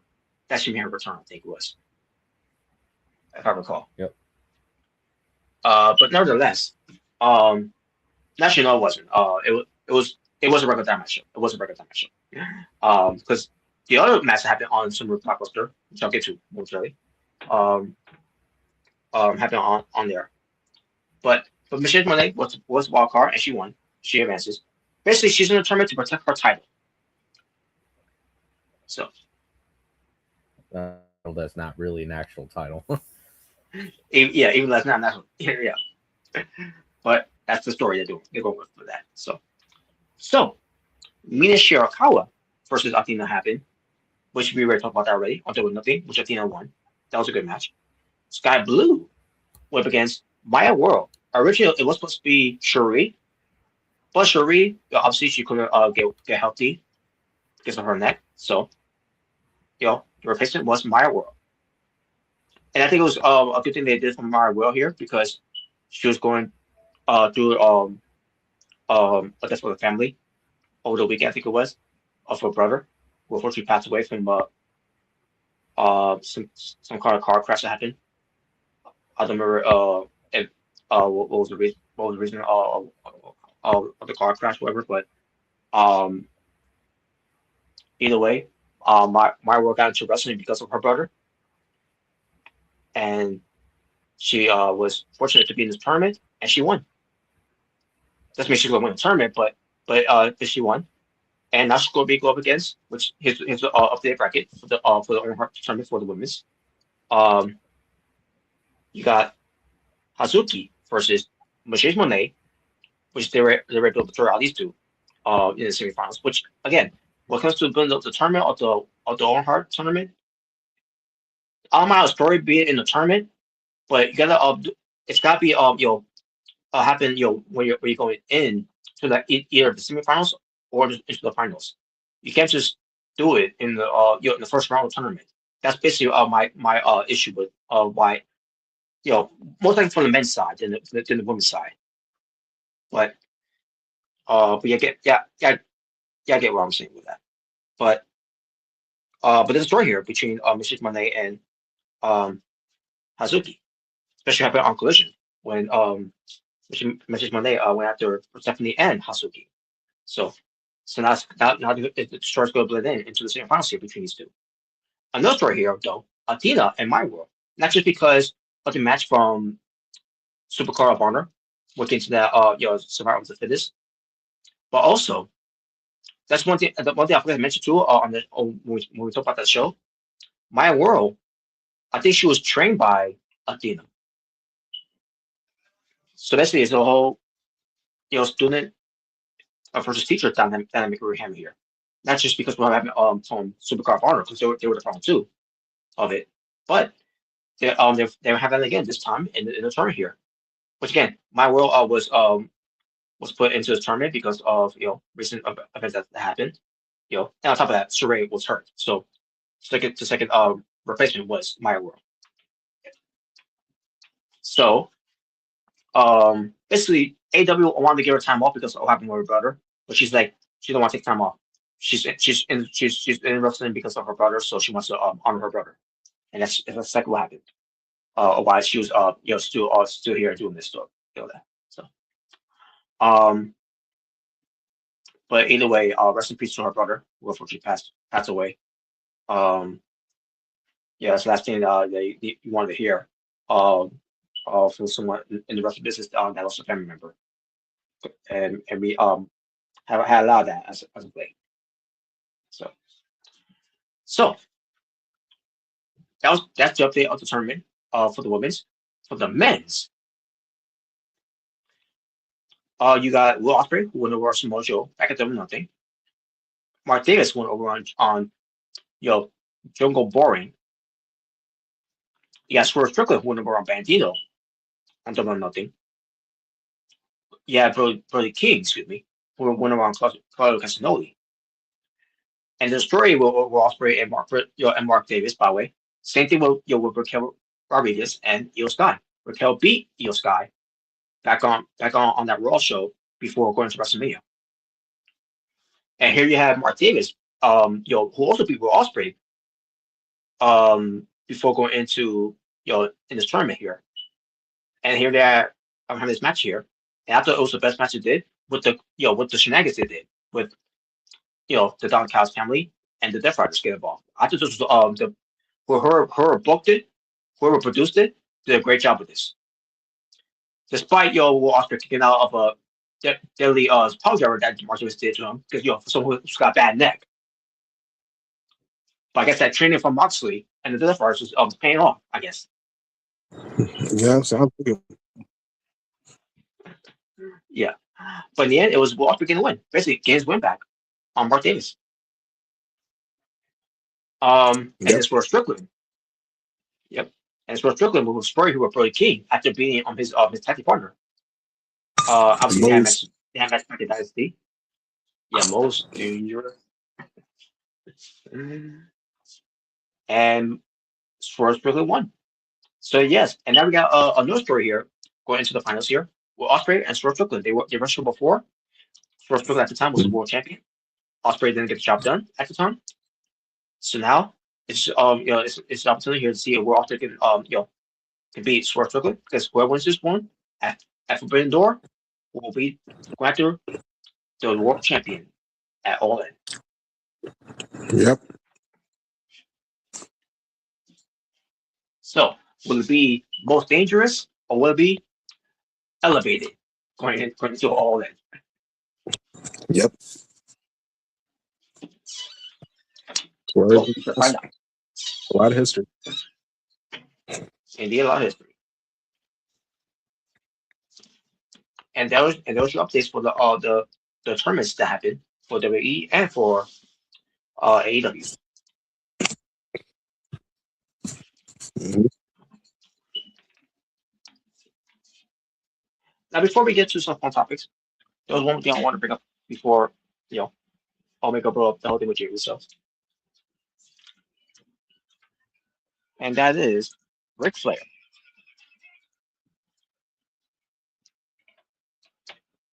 Just give me a moment. I gotta make sure I'm not posting anything here. I have a corporate. Okay. Now, as I was saying, Ric Flair. I'm pretty sure you guys know about this already.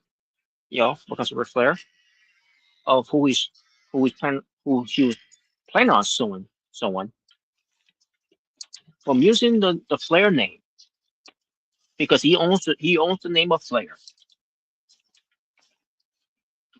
and basically describing to this person that he has a $100,000 lawyer attorney whatever that will sue you whatever or something like that by using the name and basically causing more drama to this person that we don't know of behind closed doors whatever in a way.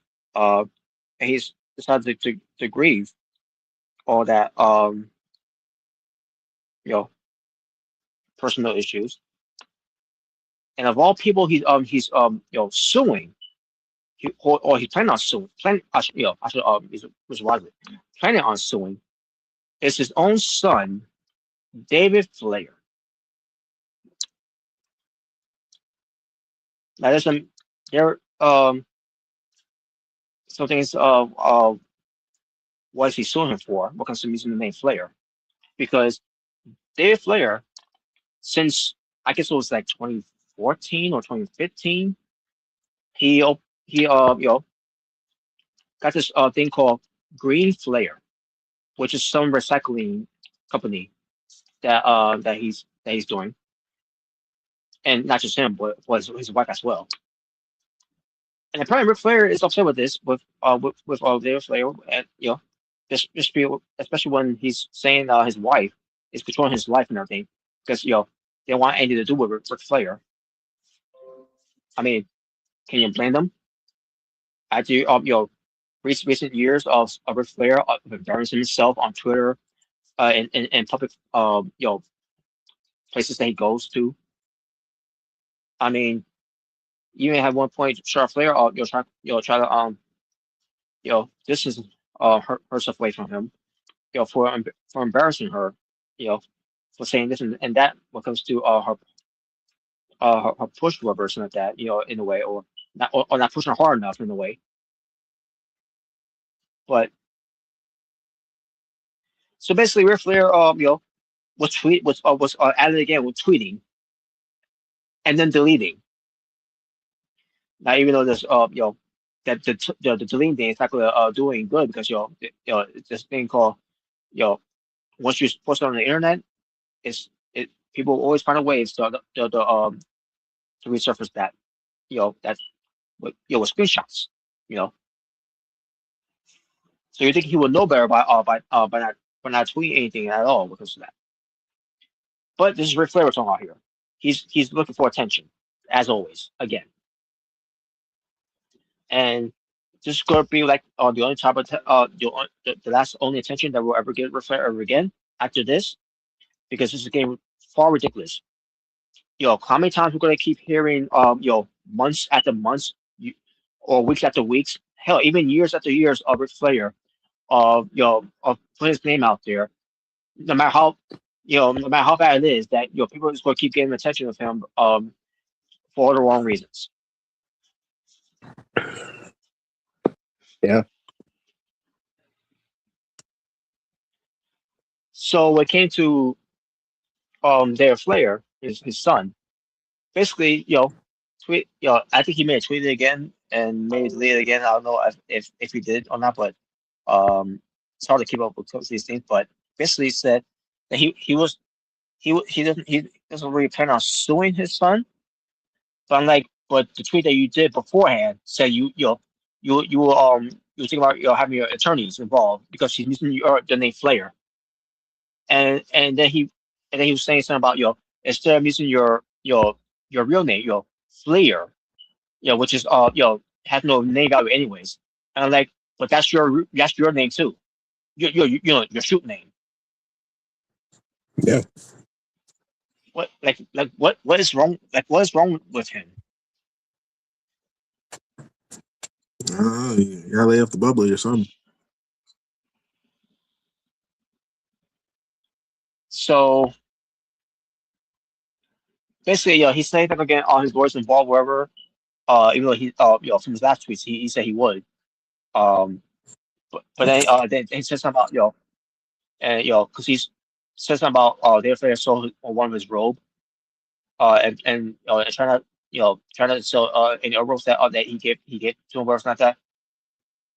I don't know. It's this whole thing is a mess with Ric Flair.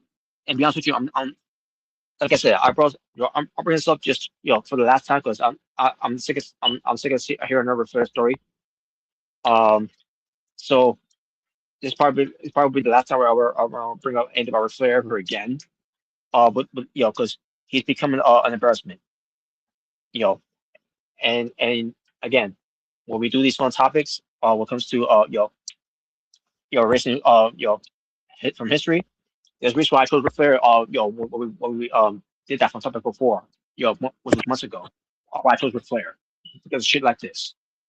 He continues to to tarnish his own career and basically it's really affected my fanatism of him growing up because it's tiresome in a way. I get it.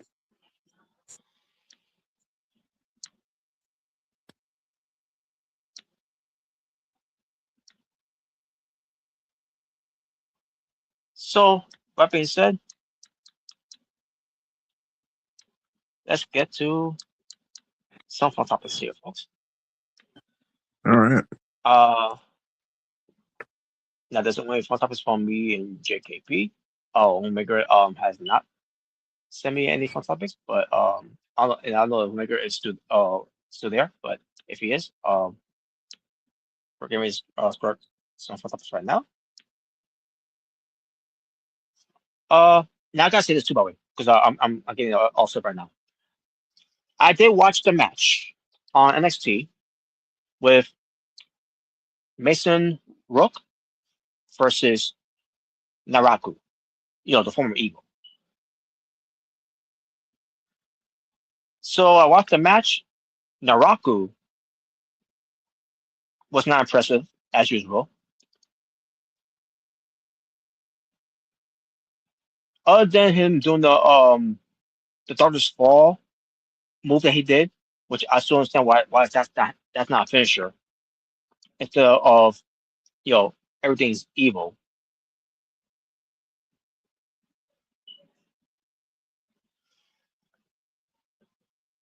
Which is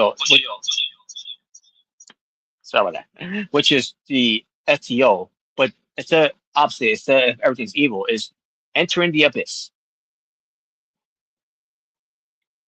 So I thought Mason Rook, based on how I saw him wrestle in the match, because this is on the first time I seen him wrestle 1-on-1 on NXT, and for his size, yeah, he can still move pretty well. I mean, he moves pretty well, I should say. For someone of his size, he really he really carried the match. By the way, that's basically what I'm saying. He carried the match, and this is why Naraku doesn't carry matches at all because he sucks. He's garbage, and this was no different. I guess you could say he's a torturer. Yeah, but at one point he went for a body slam onto Naraku. I mean Naraku, I should say. Went to body slam on Mason Rook. He couldn't even get him all the way up. It was more of a like how Mark Henry does a World Strongest Slam, but it looked like shit. And they had Dick Joseph on commentary saying he body slammed them. Like, no, he didn't. That's not a body slam. No, he didn't. Hogan, Peter Andre and slamming him. That's a body slam. That was not a body slam. It's like saying let's do a body slam. Yokozuna. No, he didn't. That was not a body slam either. When look at the Yokozuna, but it still got it was still a big pop though for Yokozuna at the time. They portraying him as Hulk Hogan, which definitely we came to that for him. Not Lucas' fault, but still. But either way, yeah, Naraku was not looking good in this match at all. And then Cam Hendricks, he calls Mason Rook, and he's forever on my shit list for helping Naraku win a match. Oh wow, wow! Because now you just gave us you just gave Naraku a championship match that he doesn't deserve in the first place. So I guess now anytime someone helps Naraku out in a match, and he wins, they're automatically in your crap list. Yeah, now they're on my shit list. So if freaking let's say freaking Solo helps Naraku in a match and he wins, you're gonna hate Solo now. I'm gonna hate those people for helping him win because Wow. I don't get why they're pushing this guy. Wow, your hate is so strong that it's gonna cause you to hate other wrestlers for simply helping them. It's gonna take a while for me to. Now with Solo, he can recover from being on my shit list if that were to happen. In fact, if Morocco ever does come into the to me roster and endorse MFTs, yeah, that could be prepared of that being the new house of torture. Even though they feel like that before, when you had the all members in there until they got rid of them.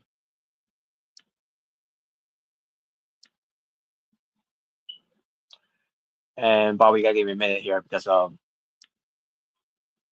a reason this is up on right end now. I'm gonna restart and I'll bring it back. But I'm gonna continue. So yeah, Naraku won, so he's gonna shot the title at Great American Bash, and like more like the Trash American Bash in a way, with this guy, or the Great American Trash is more like it because Naraku was in the main event. I hate you, Naraku. I hate you. So yeah, it could be him and Naraku versus Tony D'Angelo for the NXT Championship. And as far as Cam Hendricks versus Mason Rook, you better win. I'm sure you will. Now I know it's Captain American Bash, but you think it would happen, yeah. But as far as even though he was impressive, Mason Rook, but he's still a fat son of a bitch, He's bad. Big. He's bad. He'll body slam your dad. To me, he is one fat son of a bitch. Yeah, I'm telling you, bro. Imagine freaking Scott Steiner having a promo with him. Oh boy. Oh man. But yeah, Scott Steiner would definitely. This Samoan I used to face back in the day. You know how you and him are alike? Because you're fat. And you got a 33% chance of winning. Oh boy. Wow. All right. Okay, so it's looking pretty well. All right. But another I saw on NXT was Kalani Jordan versus Kendall Gray, which it was another normal contenders match. This time for their prospective championship for the women's side. Because Lola Vice is going to be facing whoever's going to win in that match. And I thought that match was a better match than Naraku had with Mason Rook. Oh, of course. Of course. It's Kendall Gray and, Kalani Jordan. Of course. Hell yeah. So, in the end, it was Kendall Gray getting the win. So, yeah, she's the new number one contender. Yep. Now, are they going to pull the trigger for her this time? Or is it going to be one of those situations where she's not going to win it? Maybe it's squeeze finish what happened. I'm pretty sure, Kalani Jordan's going to make her regret that. You could split her title shots. Yep. But, and then the last match I watched on the show, because again, I heard about the 3 matches that happened on there. And I think this was last week, I think it was, or probably was last week. But the other match I watched was Zarya getting her shot of the NXT Women's North American Championship against the Vampire. Because I saw her both on Vampire teams. Taylor Paxton. Actually, fun fact, it was actually it was based on Rouge the Bat from Sonic. That was the outfit. Oh, Yeah, it was that's right. I thought I recognized that outfit. Like I could swear I saw that somewhere. Yeah, this one might be. Holy shit. Yeah, it was Rouge the Bat, yeah. And I remember I saw her taking, obviously she was taking some photos and she had like an emerald. So I was like, yeah, that's Rouge the Bat. That's Rouge. Yeah, I got it. Okay, I got to see that on Instagram then. Holy shit, damn. I was not expecting I should have known. That was cool though. But that was cool. That was cool. And the match was cool too. It was a very good match. It was a really good match. Yeah, I got a chance to see it. And yeah, Zarya is now your new NXT Women's North American Champion. She's finally won. Oh yeah. She's finally won her own, her first singles, championship at NXT. She finally did it. That's right. So what's this mean for Tam Paxley? Because I'm hearing people saying that this is it for her for NXT. She might be going to the main roster. Yeah, I've been hearing that too. Yeah, so yeah, she'll probably be coming to the main roster soon. Maybe after Night of Champions. All right. So yeah, we shall see. And I think it's great. And she should be on Raw with Lara Kyria. Yeah, I agree. Yeah, she definitely be on Raw. Have her in the women's IC title picture. I think it'd be a good start for her. Obviously, yeah, that could be the case too. And also when it comes to eventually turning Bayley heel, she's gonna have some frictions, with Lara for being with Sam Paxley, jealousy that will come to play and all. Mm-hmm. And if it sticks around, because their support over this year, it could be our final year at WWE. I don't know. We shall see. We'll see. To me, I don't think she's going anywhere, but I've heard people think she's leaving because I mean, I don't blame her if she leaves because look what happened from character when they first did the split personality. One for the to say, let's forget about it. We don't know where to go with it. Yeah, I mean, we were gonna do something, but Lyra ruined it. So, so yeah, but we'll see what happens. With Bayley, if she sticks around, if she does sticks around now. But she's gonna cry in her hotel room again. Oh yes. By the way, Mrricanjay would you over too. But yep. All right, here we go. Let's get to it. And I'm assuming Omega is probably not coming back right away. He's been there for a while, so He's probably some however. But nevertheless, all right, here we go. Hopefully it'll show up. Okay, here we go. Awesome. Here we go. All right. Let's have some fun. All right, so obviously we got, Michael Jackson, all the eras through the years. Mm-hmm. Now actually for this one, instead of, what era you were born in, you basically pick your top 3 favorite eras of Michael Jackson. Top 3? Okay. Mm-hmm. I'll go with Thriller, I'll go with bad, and I'll go with dangerous. Okay. I'll go off the wall, thriller, and bad. All right. Bow. Hold on a second. All right. That is there's some loose thing here to do something here. Okay, there is. Okay, I'll try. I'll try another time. All right. Um, which is good. That way, I'll keep going to the music. Random music every time. But I'll do that. I'll do it next time though. All right. So here we go. Next one. All right. So here we got gimmicks right here that on paper didn't have work, but actually got over.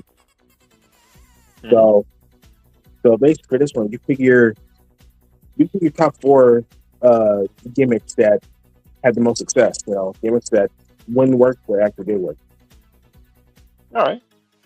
I'll go with gold dust. All right. I'll go with Broken Man Hardy. All right. I'll go with Hendry. With it, the whole say his name here appears. And songs that he does.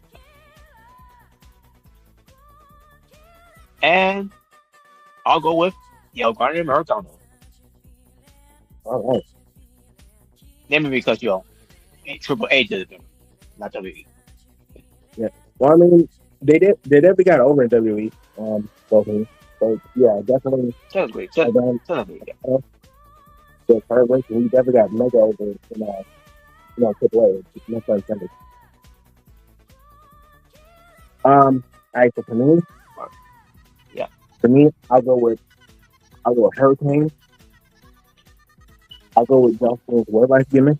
Him, be a rapper. Mm-hmm. I'll go with Broken Man Hardy. And I'll go with a Grinding Mrricanjay, both versions. I will be with Lil Gibby. Oh yeah. All right. Next one. All right. Speaking of AAA, here we got all the AAA championships right here. So obviously we got all the championships right here. So basically for this one, pick your top 3 favorite championships in AAA. All right. I'll go with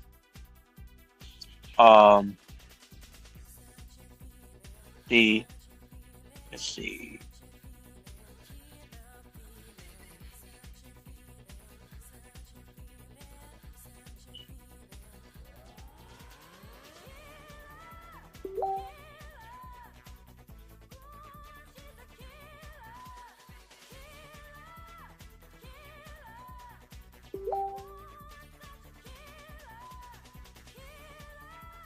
Well, I'll go with the Reina de Reinas Championship. I'll go with the Latin American Championship. All right. And I'll go with the AAA Tag Team Championships.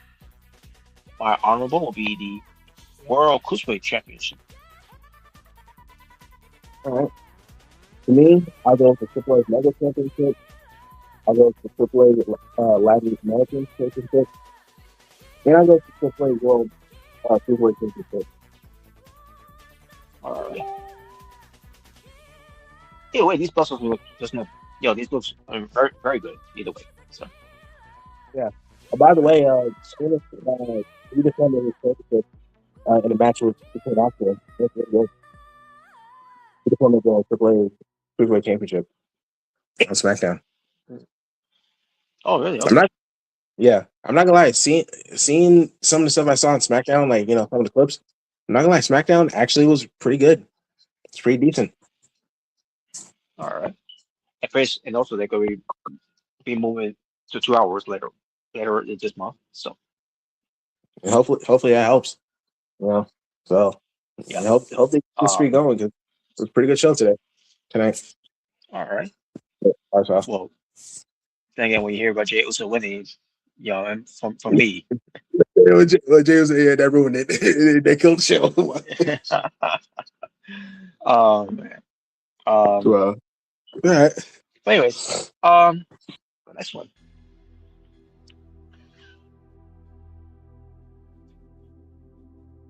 All right, here we got iconic shoes in gaming. So we got Sonic running shoes, from Sonic Hedgehog. We got the gun heels from Bayonetta. The long fall boots from Portal, and we got Sora's clown shoes, the Mickey Mouse shoes from Kingdom Hearts. Oh, So yeah, so basically this one, which shoes do you think is the most iconic? Yeah, obviously the Sonic Hedgehog shoes, and yeah, um, and the Sora clown shoes. yeah, I think so too. Yeah. All right.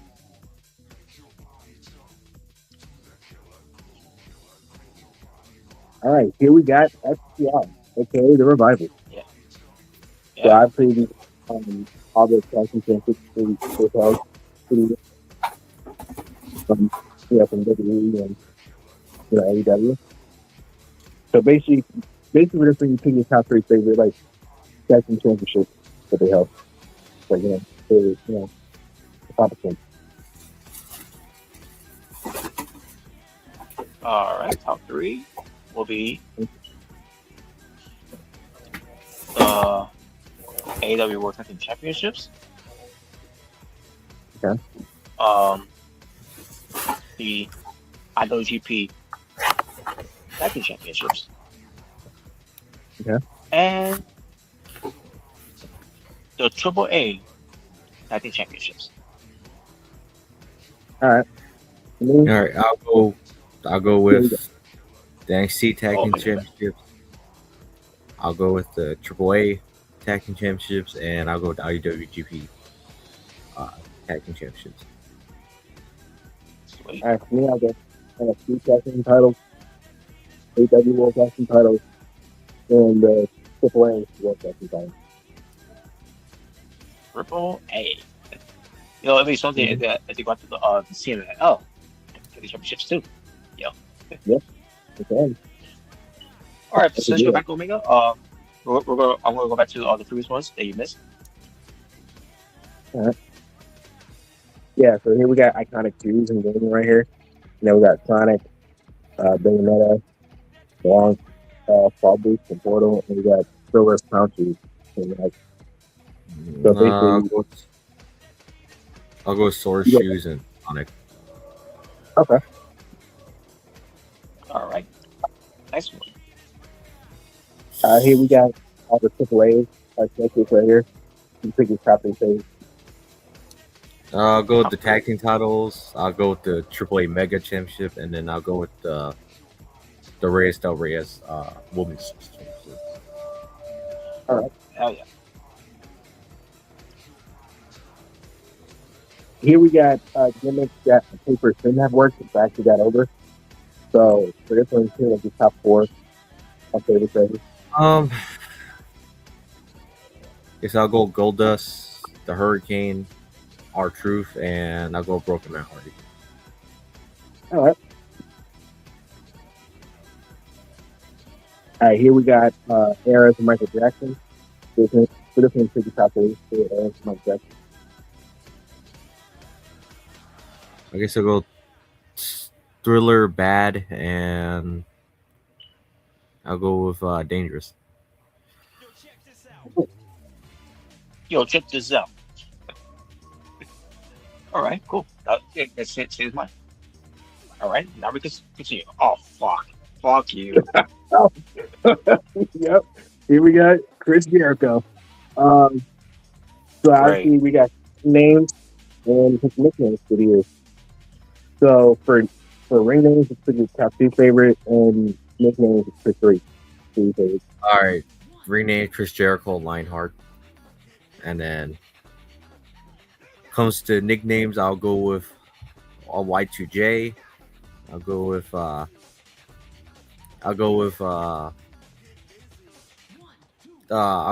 the King of the World, and and I'll go with the Ayatollah Rockarella. All right. For me, I'll go with Chris Jericho, the Lionheart. For me, I'm gonna go with the Ocho. I'm gonna go with the Nueve. The Wizard. The Wizard. I'm going with the Learning Tree. No. Oh, I'll go. Now I'll go White TJ. I'll go the best in the world at what he does, and I'll go with the Ayatollah of rock and roll. Mine will be the same. all right. Okay. All right. I'll go with Chris Jericho and Lionheart for his name. You sure? You don't want to go just Jericho? You know, it goes to Jericho. No. No. But Oh, did we ever talk as about far- that? The stupid reason why he changed his name, where it made no sense, just to Jericho. Yeah, well, we I took we talked about it. We talked about it. Basically, we talked about it. It was pretty thick so far, but yeah. Is there anything you want to say about it? No, other than it made no sense and it was stupid as fuck. There you go. I agree. There you go. Moving on. But Y2J, the Ayatollah of rock and roller, and Lionheart. My honorable mention will be La Champion. Let's champion. Yep. Which is dishonorable. All the rest in the bottom after that. I'm sure it's Learning Tree. Well, if I go with these honorables, I'll go with the Learning Tree, the Ocho, the Wizard, and as far and because it's written name, just honorable, Jericho. There you go. Robert's like, I hate you. I hope you die. Whoa. Oh, there we go. That's what I want to talk about. Yeah, I did it. So, after we got the ring names through the years, so we got Chas Betts. I believe that's his real name. That's his real name. Obviously we got Chad Gable. We got 30 years. We got El Grande Americano and the original El Grande Americano. So basically, figure top two favorite. Our favorite ring names and gimmicks. Yeah. I'll go with Chad Gable in 2025, basically. All right. I'll go the original El Grande Americano. Same.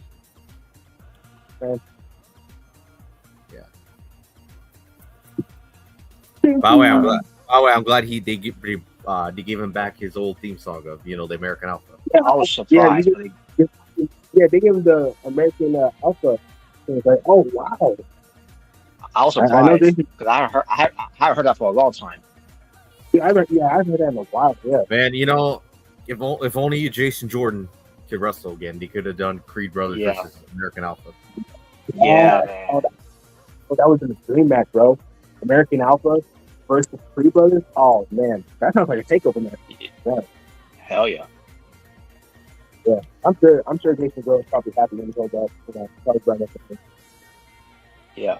Now, as much as I'm glad that I'll do something with Chad Gable going forward, but then again, it's hard for me to really believe they're going to do something with him now. They should capitalize on it. After the whole Americano stuff, but. By the way, on the main roster they're not even capitalizing on El Grande Americano. I'm like, what are you doing? Like, why would you not capitalize? Yeah, not even that. They have him in the commercial ad of Netflix. Well, come on, Robert. Seth Rollins speaks more than El Grande. Oh boy. Robert, I think at this point, you would even cheer for El Grande over Seth Rollins. Yeah. Gracias. Well, anyways, let's move on to the next one. Oh, here we go.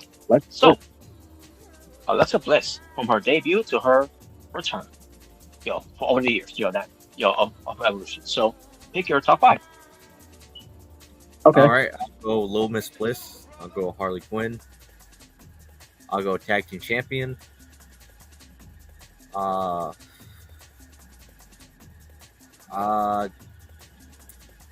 mean, let's see. I'll go with The Return. And finally, I guess I'll go NXT debut. I guess I'll go with that one. Okay. Mhm. I'll go with Little Miss Bliss, Harley Quinn, Tag Team Champion, Chris Jackson, Future, Bray Wyatt, and The Return. All right. For me, I'll go with her NXT debut. I'll go with Little Miss Bliss. I'll go with Harley Quinn, excuse me. I'll go with the Tag Team Champion with Nikki Cross. And I'll go with The Return. There you go.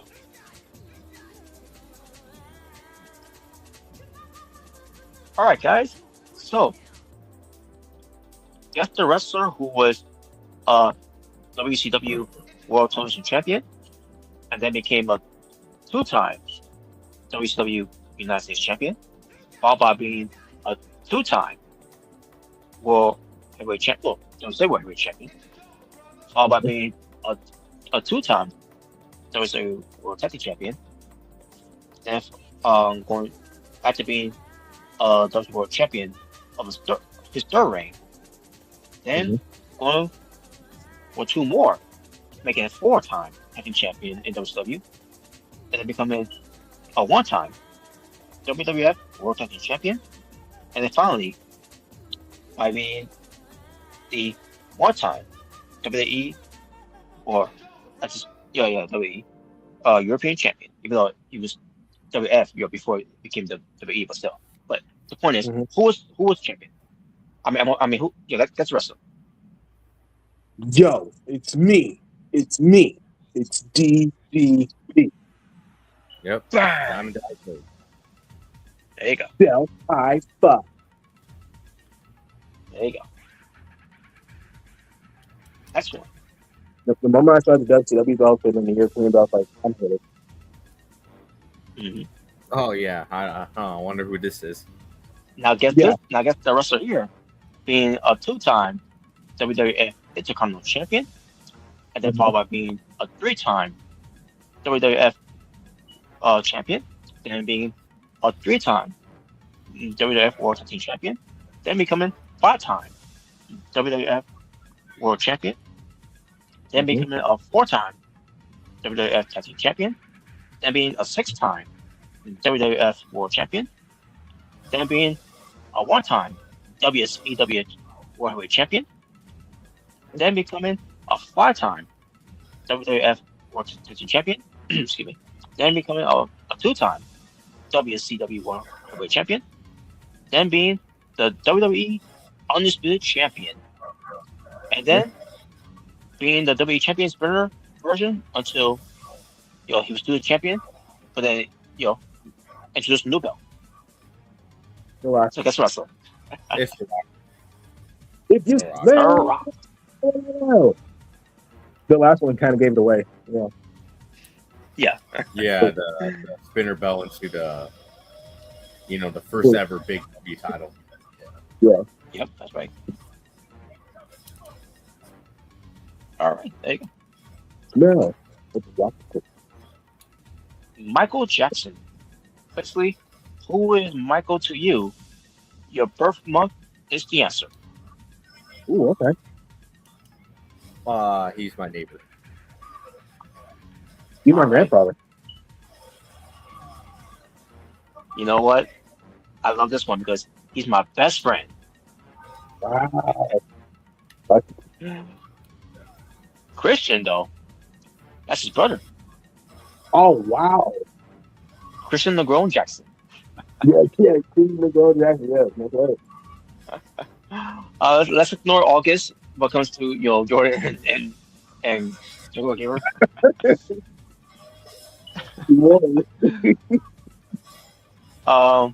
Wrestle Otaku though, nephew. Okay. So Otaku Jackson. Okay. CJ, uncle. Okay.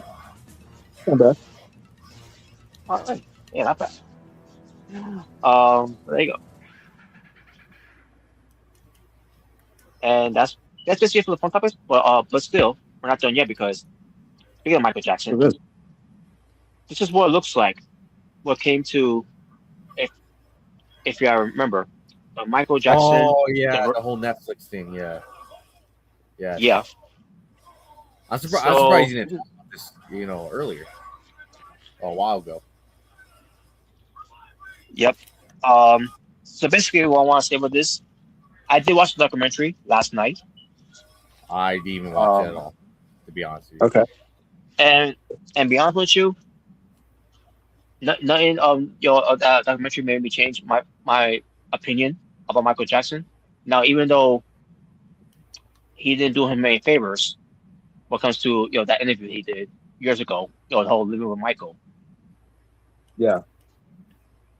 for saying the things that he said on there, that didn't make him look good, obviously. Right. Mm-hmm. But there was some things that was mentioned on there, what the things that he that Gavin, the one who had cancer, who stayed with Michael, and all, to help with the family and all that, and those family, they're bunch of dipshits, Mm-hmm. every last one of them. But yeah, after watching the documentary, I'll say this: it was better than never, leaving Neverland, because that was the never leaving the never leaving Neverland documentary was boring as shit. You know, the two episodes they did with those two motherfuckers, pieces of piece of morons, douchebags. Mm-hmm. Now, I'm not gonna mention them. But one of them was on the documentary, by the way. Who did say that Michael, he did sleep in Michael's bedroom, but Michael never did anything to him.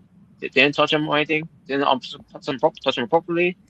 Didn't do anything to him until obviously years later. Also, he changed his tune of it. Not saying it was mentioned on documentary here on Netflix, but still. Um, Now, based on me watching this documentary of it, I thought this was gonna take us into the courtroom, but apparently Michael did not want it to be filmed. Now I don't know if it was a decision or not to be filmed or not in there. I don't know. At this moment I can't remember if that was mentioned or not. But either way, it was not filmed at all. But we did get inside of a drawing that they all that you usually do see because these sketches that's sometimes that you see whenever doesn't happen in the trial that you don't see in the trial. So basically, if you picture Johnny Depp and Amber Heard's your trial never being filmed in there, you'll probably just see sketches. You know, Yeah, the court that sketch. yeah, that's a different case when it comes to with Michael here. Um, it would be interesting though if they would have filmed it in there, you know, but that's not what that was. But I want to say when it comes to the documentary, yes, it was all for money grab, but based on this one, didn't really Is make that much money for them. is the height of the Michael movie. That's the only reason why I did this. Yeah, and also bad timing, they're doing that while the movie Michael came out. Which, by the way, I actually did get a chance to see the movie. I finally got a chance to see it since it, came out in streaming services. I definitely check it out. All I can Sweet, say is sweet. about Jafar, he did a fantastic job as Mike Jackson. I said the same thing too. He legit sounded like him, bro. Yes, he did.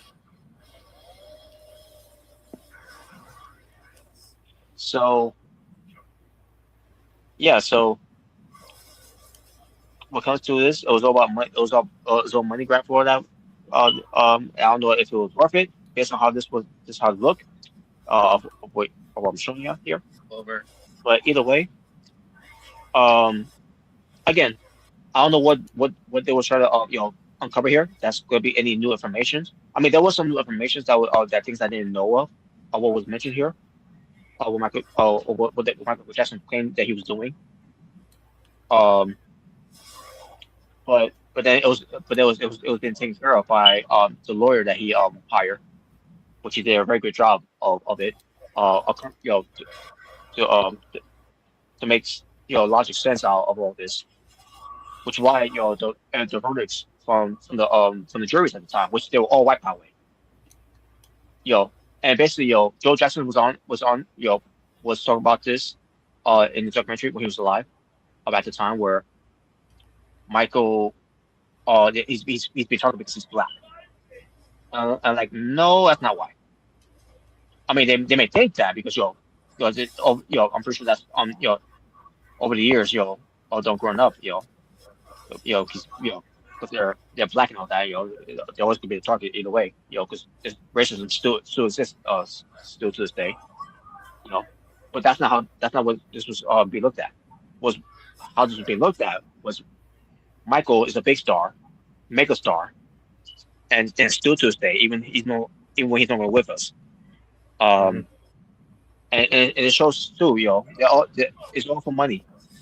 They're doing this all for money. When it comes to talking about Michael, no matter how bad it may seem, but it's not gonna change anyone's opinions about it. People still, people, I mean, people will think what they want to think when it comes to Michael. Um, I truly believe that he never did anything. Um, but but you have some people that think that he did do it based on the evidence that was shown there, even though it's been proven and evidence alone they're proven that he was innocent all the time, and and the whole thing of you know, you know give serving drinks to children in his Neverland Ranch. And like, was that the case? Then don't you think they would have tested the kids that actually tasted his Jesus juice or whatever they called it? Um, you know, but either way, just want to give a shout to the older juries that were there. Now I don't know if some are still with us.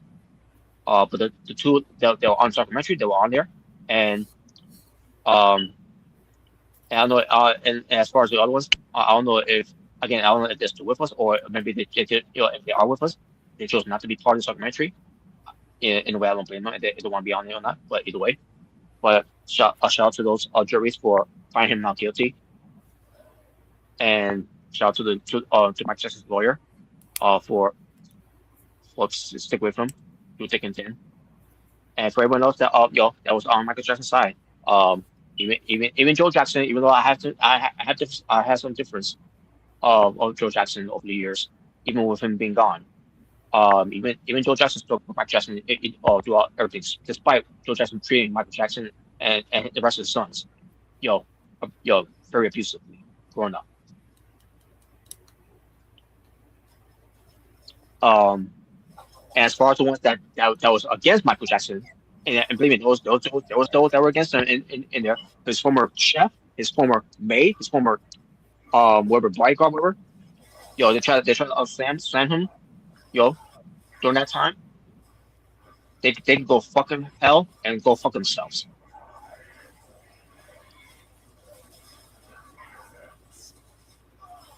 And as far as Netflix is concerned, I said the same thing when it came to HBO for doing that, that Leaving Neverland uh garbage documentary, yo, because I'm pretty soon I'm gonna bring it back to check out the trash video. I did one on HBO for doing that. Where I do HBO in the trash. Netflix, you're getting the same treatment later on.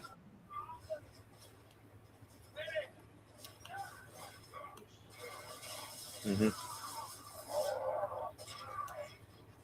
Now, the reason why I didn't want to cancel my subscriptions for Netflix and all that because there's still some good shit on Netflix and all that. Um, and not and this whole thing, Mike Justin's verdict wasn't going to change my opinion about it. And I get some people boycott it and all that, but the reason why I wanted to cover this, on here is, because we have a platform here to do so. So that's the reason why I did it too, though. But after seeing that, I'm not gonna go back at it again. Um, because that's because again, there's not really new here to convince anyone that Mike Justin did any of these things.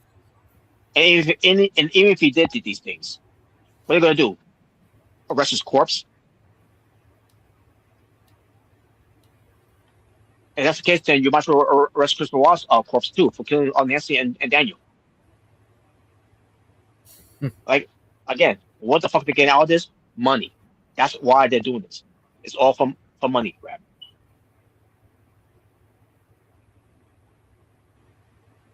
It's not like they're gonna get any share of the money either way. The money that Michael Jackson's making either way is going to Michael Jackson's real estate, most likely to his kids at the end of the day. Yeah.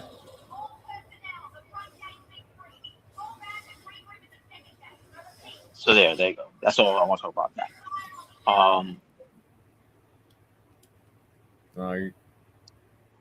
Yeah, I still know that they did that documentary. Yeah, because I saw it, a while ago. The whole thing about them doing that. Mm-hmm.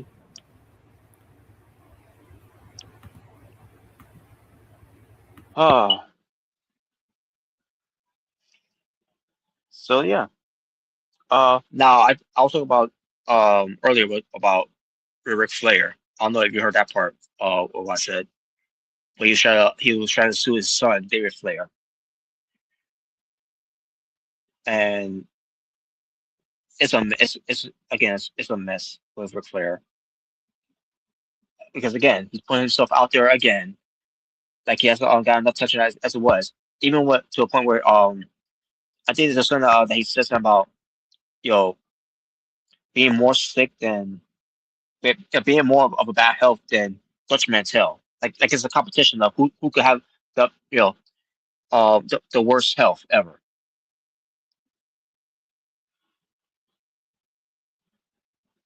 But anyways,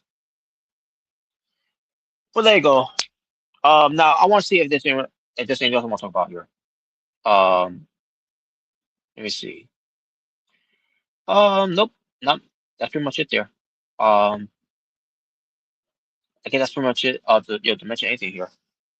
Um, but I will try to catch SmackDown, and I'm gonna try to catch TNA.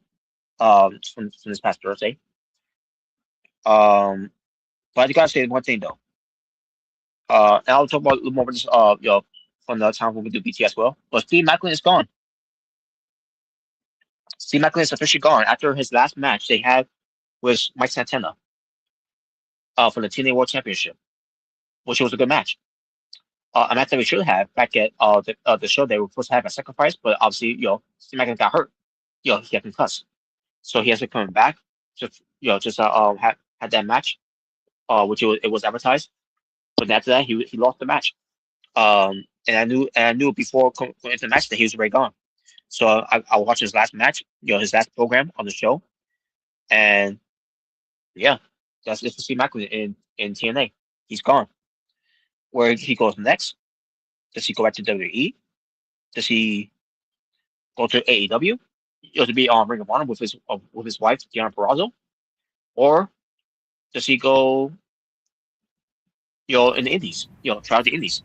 I don't know. But where he lands, Steve Macklin. Yeah, Steve Macklin. Well, I mean, TNA or dead in the water. So yeah, they keep once again losing talents, and no one is no longer there either. Who was a tag team partner with Holly Hudson. I think her name was Myla. Grace, Riley Grace, an Irish Yep. female wrestler. She's gone too. She granted her release, and they granted and they request basically she requested for her release, and they granted her release. Same thing with Steve McIntyre, by the way. He also requested for his release, and and they granted his release. So I'm like, what was the point He of also him? he also called the TNA president a cuck. Because he has a Carlos Silva. He's getting my nerves now. Not just because of what he's doing with TNA, behind the scenes, but also on the screen too. Because why does he always have to be there when it comes to presenting championships or when it comes to trophies? And then if I don't know if you see this match with the Righteous versus the Hardys, or this case Broken Hardys, the what was it called the Garden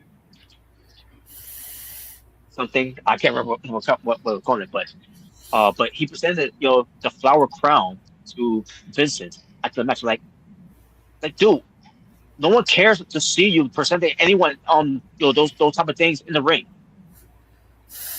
Well, come on, We never saw Scott Moore do that shit. Like, what's the point of this? But are we expecting to see Tony Khan do it the next to do it next on AEW television too?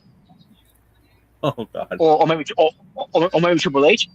Well, I'll say this, at least with Triple H, when it comes to the Crown Jewel Championship belt, I'm fine with that. At least, it's rare to see Triple H, on TV when it comes to that. Carlos Silva, I don't know what it is. I don't know if he's trying to put himself out there, like everyone gives a fuck. I mean, his reputation has already been tarnished anyways because the things he did because he got butthurt and was being petty about it too, about teen wrestlers cannot wrestle with AEW wrestlers rubber because he's got a grip with AEW for something that had for something that wasn't even their fault. That was out of their control.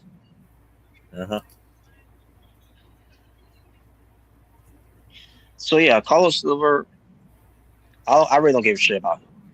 Then again, I didn't give a shit about him when he first got rid of Captain Moore. Yeah.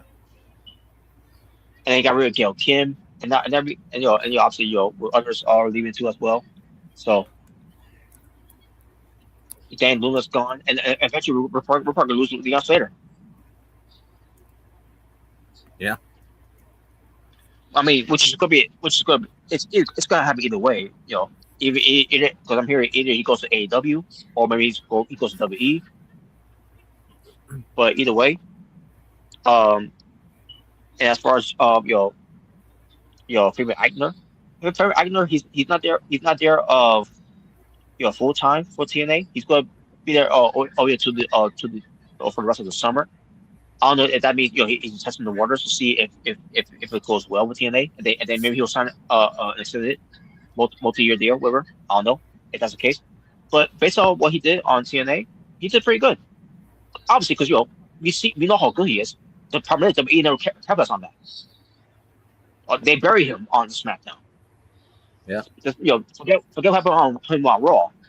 With Imperium, it's whatever. But SmackDown was supposed to be an opportunity for him to branch on his own, and then they bury him.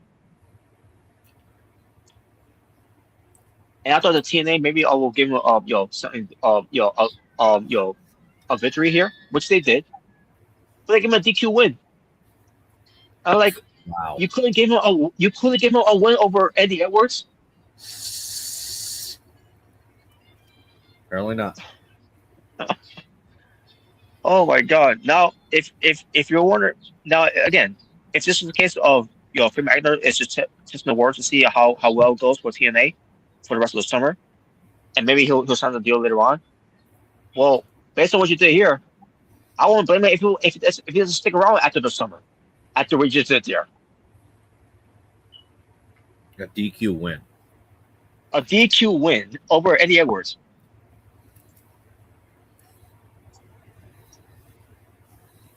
Oh my God! It was a personal debut though. With Fair Agnew against Eddie Edwards. So we gotta see what happens with Fair Agnew next now. But nevertheless, so now we're going to Slammiversary for TNA. I think they said something about Sarah Brookside going to be facing Megan Lee, who's the Knockouts champion 2 times, going into Summerversary. I know we're probably gonna have Eric Young versus Mike Santana on the show probably. That's pretty enough program. Again, I don't know if it's on Summerversary. I'm pretty sure it's Summerversary. But as far as I was gonna bring her back up. Holly Hudson, she had a 1-on-1 match with Tessa Blanchard, and she held her own against Tessa Blanchard. Now she lost though, which I didn't like, but it's whatever. Yeah. And as far as Tessa Blanchard, I like I'm starting to notice something here when it comes to the fans. They're not chanting she's racist anymore. I think finally she's they're saying that she's doing some good things now. This doesn't mean I'm not gonna change my opinion of her. For now, no. But this is a work in progress for Tessa Blanchard. So we'll see what happens with her. Because I don't think she's not gonna be in TNA for that long, obviously. No. But basically, I think she'll eventually pop up in WWE, but obviously with NXT first, and then we'll see what happens from there. Tessa Blanchard. But either way, as far as Holly Hudson, hopefully they'll do something with her in TNA. I see some potential in her. She's got a great look and all that. Now what comes with her tag team partner, I thought it was going to lead to. I thought it's going to eventually where they're going to be kind of tag team champions later on. But now that's out the window because one is gone. But they got an opportunity here because to Holly Hudson. Hopefully they capitalize on it. No, hopefully. Yeah, hopefully. But so because of AEW though, they are doing their show Forbidden Door, which by the way, Forbidden Door has lost its luster. You want to talk about AJ Styles? You're talking about how WrestleMania lost its luster. Well, Forbidden Door has lost its luster for quite a while. Oh yeah. So, because obviously, most people that AEW has gotten from Japan Pro Wrestling are already in the AEW, like Okada, Ospreay,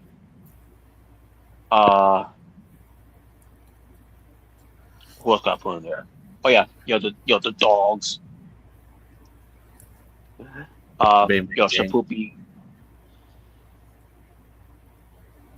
More specifically Juice Robinson and Jay White, but still. Oh yeah. And Jay White, still wondering what's going on with him. I think he's returned to All In, because of the casino gauntlet. And they can finally do the feud between him and Dave Finlay. Oh yeah. Now, one thing with Jay White going into the tournament, into the casino gauntlet match doesn't mean he's going to win. I'm still going for Okada for the win. Yeah, but he could be in it, and then they can do something with him and David Finlay in the match. Because I will also have David Finlay in the match too. By the way, yeah, I agree. And they can have interaction. Comedy, and hopefully he ain't doing comedy by then. Oh yeah. But I got to bring this up by the way. When it came to the dogs, because they did a promo, and they made a T-shirt by the way. The T-shirt wasn't a problem by the way.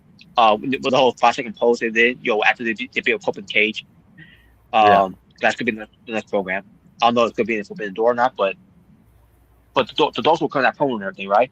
All of a sudden, the Young Bucks came out of nowhere. And it basically said, and this is Nick Jackson saying this, who let the dogs out? Oh, yeah, because you're Baja Man. Who let the dogs out? Oh, you're so funny. Now, it was Nick Jackson saying that. So, I could tolerate Nick Jackson a little bit. But Matt Jackson. No, God, what did he say? What? Now, he was talking, right? Ain't talking like, he's trying to sound like these old school wrestlers when they talk with a deep voice. You know what I'm talking about. What comes to these old school promos. I'm like, what is with him talking like that? Like you're not tough. You ain't a larger than life character.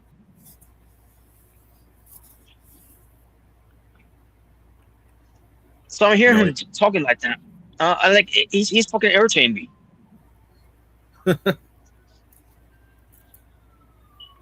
I don't remember what he said really. I think he said something about you're the worst leader of Bullet Club.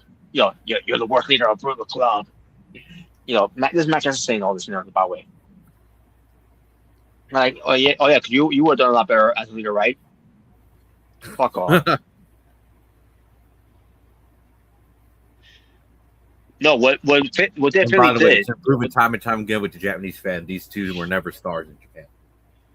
Exactly.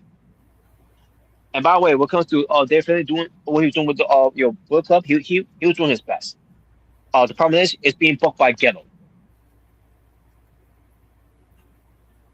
Who's their best friend, by the way? Yeah.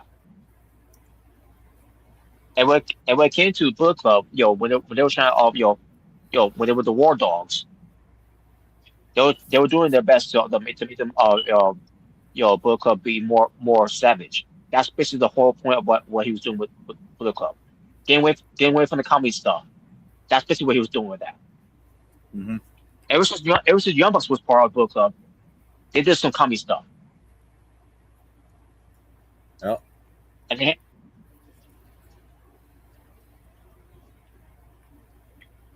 so yeah. So what are they doing? Trying to do a whole Bullet Club faction war type thing in AEW? I have no idea. That's with what they're the doing. Dogs and then Bang Bang Gang and then the Elite. Because later on tonight, by the way, on Collision, they're gonna be facing the Young Bucks, the Dogs. Oh God. Oh yeah, we're watching that, folks. Cause I ain't watching. Especially, I'm definitely watching because I'm working. Even if I wasn't working, you ain't make me watch Collision. Would you at least watch a Bang Bang Gang and the Dogs match if that does happen on Dynamite? I would definitely do that. Yes, I would definitely do that. So apparently that's the Dogs been having a match with recently on Collision. It's been the Bang Bang Gang. I'm like, why would you put that on Collision and not on Dynamite? It should be on Dynamite, to be honest with you. But yeah, because they did a whole thing where Juice Robinson cut a promo on David Finlay or something like that. Oh yeah, remember they were Finn Juice. So I'm already assuming. Okay, so this is going to be their next feud. It's already pretty much confirmed to me that that's going to be the feud heading after the Dogs are done with Cope and Cage, basically. Probably, which it should be, in my opinion, it should be. Yeah. Now the problem with that is Gabe Kidd's still out. And as of now, Jay White's still's out too. And, yeah, Jay White's still out too as well. Because you already got the guns are back together. And and again, they need new members. Basically, the Dogs need new members, even though the name sucks. You know what? Why not just put Kevin Knight in? Why didn't Kevin Knight join them? I would have rather had that than the Don Callis family. I mean, yeah, because the Dogs need some help. Obviously, they for a reason they don't believe in David Finlay to carry the Dogs, even though they should, because he made a difference in Japan. Even though Bullet Club wasn't lighting the world on fire, but still he did his hardest to do his best to work with. But yeah, but Kevin Knight, I understand why Kevin Knight could be part of the Dogs. At least try to help them out and all that. But no, we needed someone to be part of the Don Callis family. Dari has half the roster in the damn group.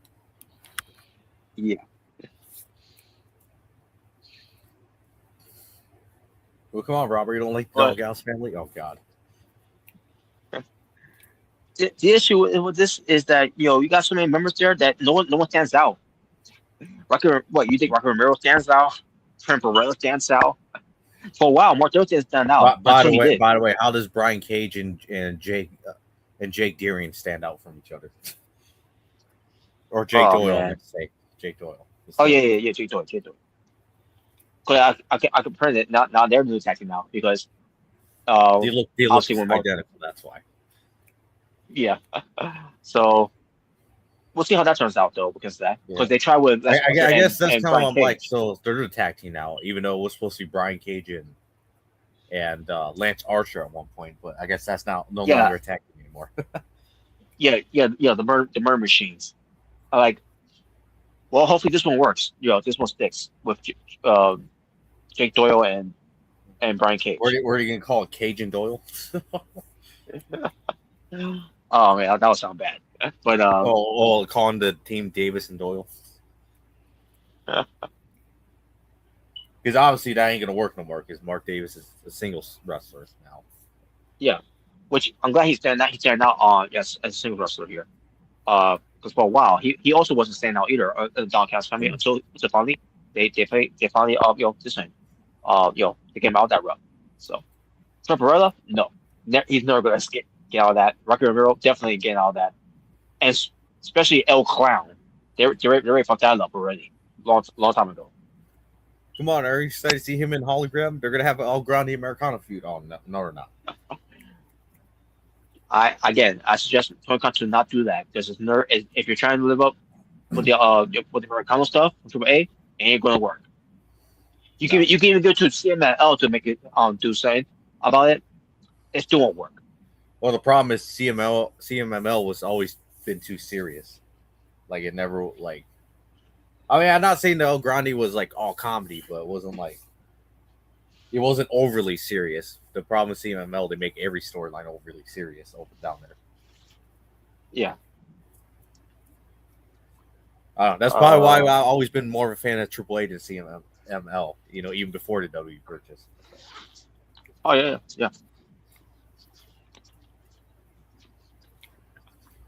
Now Robert, you have Mystico. Oh God. Now here's the thing with Mystical, yeah, people are they love Mystical. If you're a big draw for them, I think in the way Mexico, yes, and the States, no, not even close. But in the States, no. And it shows it too. By the way, AEW tried so hardest to for them to sing along of this song, and it's not working. In the American soil. Yeah. But yeah, as far as CMLL, yeah, from things, CMLL is doing good things, obviously. They're finally are doing some good things, Yeah, but Triple A, it used to be terrible. Hell, even Triple A, was bad too, until they got, they finally, got a lot better. Yep. But speaking of Triple A, I gotta, say, best wishes to Conan, because I heard both of his legs got amputated. Yeah, unfortunately, yeah. That is sad. But hopefully he's doing a lot better. I don't know if he's completely done now, because originally he used to be on commentary for Triple A, because of the English side. But now it's Rey Mysterio taking his spot now. And I think Rey Mysterio's doing all right on commentary for Triple A.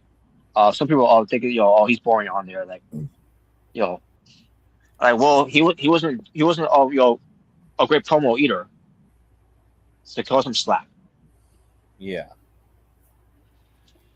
I don't mind as a general manager, but maybe on commentary he's all right. Yeah, he's all right. He's better than Conan. No offense, but Conan I thought was pretty bad on commentary. So. Yeah, because Conan, again, I don't want to blame his health of it. I don't think Conan is right to be on commentary. It's the right fit on commentary.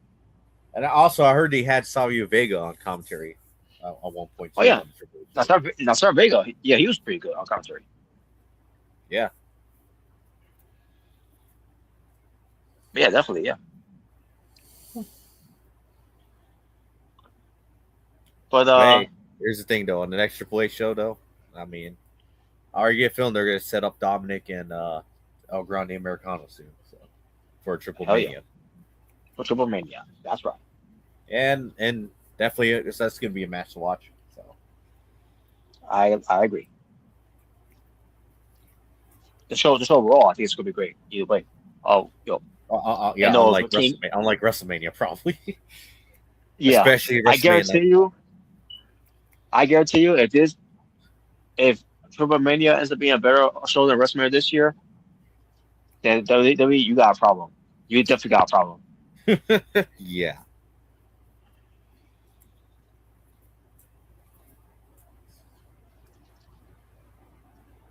Yeah. That's how you know their main roster show's bad, when Triple Mania is better than WrestleMania. Yeah, exactly. And by the way, what was that the other show they did for Triple A? I did watch. I'm like, okay, it was obviously it was supposed to be the second week of Noches de los Grandes, and Yep. like it was alright. I enjoyed the other the 6-woman tag match. Which I thought was pretty I good. enjoyed that. Los Toxia or whatever they're called, yeah. Los Toxis or whatever. And then obviously they're winning up against Lil Vice, La Catalina, and Bailey. So. Yeah. I'm not gonna lie, I like that pairing. I like that trios pairing. So. Yeah, that was a good pairing. Yeah, and La Catalina, she got the winner over off Flammer. Which is obviously they're building that feud. Obviously. So. Yep. La Catalina, I always thought she was good, even in CML when I saw her. Oh yeah, I always thought she was pretty good. Oh, yeah, and I think she's done some appearances in AEW too on Dynamite, I believe. But yeah, I think so. I recall. Yeah. But yeah, she's improved last year's being released for the first quite a while from WWE. On her first WWE run, yeah. Yeah, was she like what? Maybe I think she was like 19 or something like that. Yeah, she was really young. And she actually was technically the first Chilean wrestler in WWE to be signed by WWE. Actually, it wasn't Stephanie back here. It was actually her. And she wore a mask too, by the way, until after her release. She still wore a mask for a bit, but then she also unmasking, and then you see what she is right now, and now she's back with WWE because she's now in Triple A, and I'm glad she's back. I'll take a second chance on her. Yep. She's pretty good. I think she's pretty good in the ring. Hell yeah, yes she is. And I think she will. I think she's going in the ring. Flammer at Triple Mania. Oh yeah, that definitely could happen. Oh yeah. And also, those no match happen on as well. Yeah, Laredo. I mean not Laredo. Yeah. Let's say the Rollo, Cruz del Toro, Joaquin Wild, Mini Vikingo, better than Vikingo. Yep. He's what? 17. He's only 17 years old. 17. He's only 17. That's been a song. There you go. And Octagon Jr. This was for the Noble Contenders to face Ray Phoenix for the AAA World Cruiserweight Championship whenever that happens. And this is the Raw 1 match, by the way. And I gotta say something about Joaquin Wild. He's going back to his old gimmick when he was Zima Ion in TNA, with his hairs, sticking up, and he's got the hairspray. I'm like, holy shit! I just bring me back to all the TNA old days, of Zima Ion, Zima Ion with Joaquin Wild here. Like, I love it. So basically, I did a season of breakup with him and Cruz del Toro because this dude, I kept thinking this do a thing, LWO. Basically, he's gonna be a heel.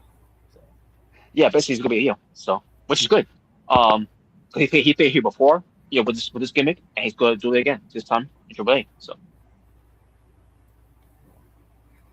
well, I think honestly, Triple A is probably the best place for him than main roster. Yeah, it is. Yeah. without a doubt. But yeah, it was a good match too, by the way. They had here. Um, and and then obviously the main event was that that the women's tag, six women's tag team match, I should say. And yeah, again, that was a good match too.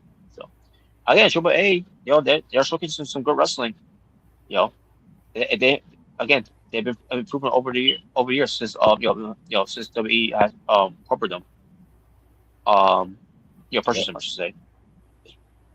It has and yeah, it has nothing to do with Triple H at all. He wouldn't know how to book Lucha Libre if he would try. Exactly. So yeah, Undertaker during Bar Rash and whoever was even Rey Mysterio is also involved too, because not just him being general manager, but also has some influence behind the scenes as well. Um, whoever else is involved with it, they're doing a great job with Triple A right now, and it just keeps up. It's one of my favorite shows to do now. Every time I go on YouTube. Yep. All you got to avoid is Big Kingdom. Yeah, exactly. Oh man, about you can tell that he's down. Some things that he's doing because Undertaker's basically telling him to slow down. That because not just because he could be reckless sometimes. With his opponents, but also to himself. So Yep. hopefully he learns from that, and maybe eventually people will like him. I doubt that, but I doubt that. We shall see. But either way, but yeah, Triple A is doing a good job as of late. And we'll see what happens with leading up to us Triple Mania. Here's a true question for you: who do you think's better, Nick Plain or Mini Vikingo? Well, right now, even though we haven't seen really much of Nick Wayne for a bit, and that's other too. I forgot about him being champion until AR Fox beat him of it. Because obviously he was also hurt too at the time. Nick Wayne. But he got over it now. So, but either way, Mini Kingo, he's only 17 years old, and my God, not only he's better than Big Kingo, but yeah, he's also uh he's doing a lot. He's showcasing a lot more than Nick Wayne. And this is not a knock on Nick Wayne. Nick Wayne is still I still think he's still good, but he's still got a long way to go. Nick Wayne. I think it's time for Mini Vikingo to actually become his own character and drop the Mini Vikingo stuff. I agree. Yeah, I don't think there's really have two Vikingos. Yeah, because again, when I started tuning in, for the shows that ones that try to catch up on things, going into Noches de Los Grandes. Also, Yep. I see this mini Vikingo. Like, wait a minute, who the hell is this? I'm like, there's two Vikingos? Oh god. And then when I saw mini Vikingo, like, holy shit, he's actually a better Vikingo than the original Vikingo. Exactly. Oh my god! But the reason I was catching up on things because to it, and that's when I discovered this mini Vikingo guy. It's the overprotecting of El Hijo del Vikingo. When it comes to he could have won if this didn't happen, or he got screwed over or this match when he could have won. And I'm like, what is this overprotecting of this guy?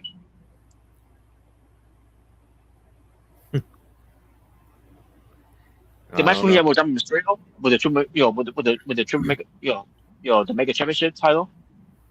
They overprotected him in that match too. Like what, even with me Vikingo, like when he lost to me Vikingo, like what the fuck? What like why could he just win straight up? Why he had to do all this just to protect Vikingo?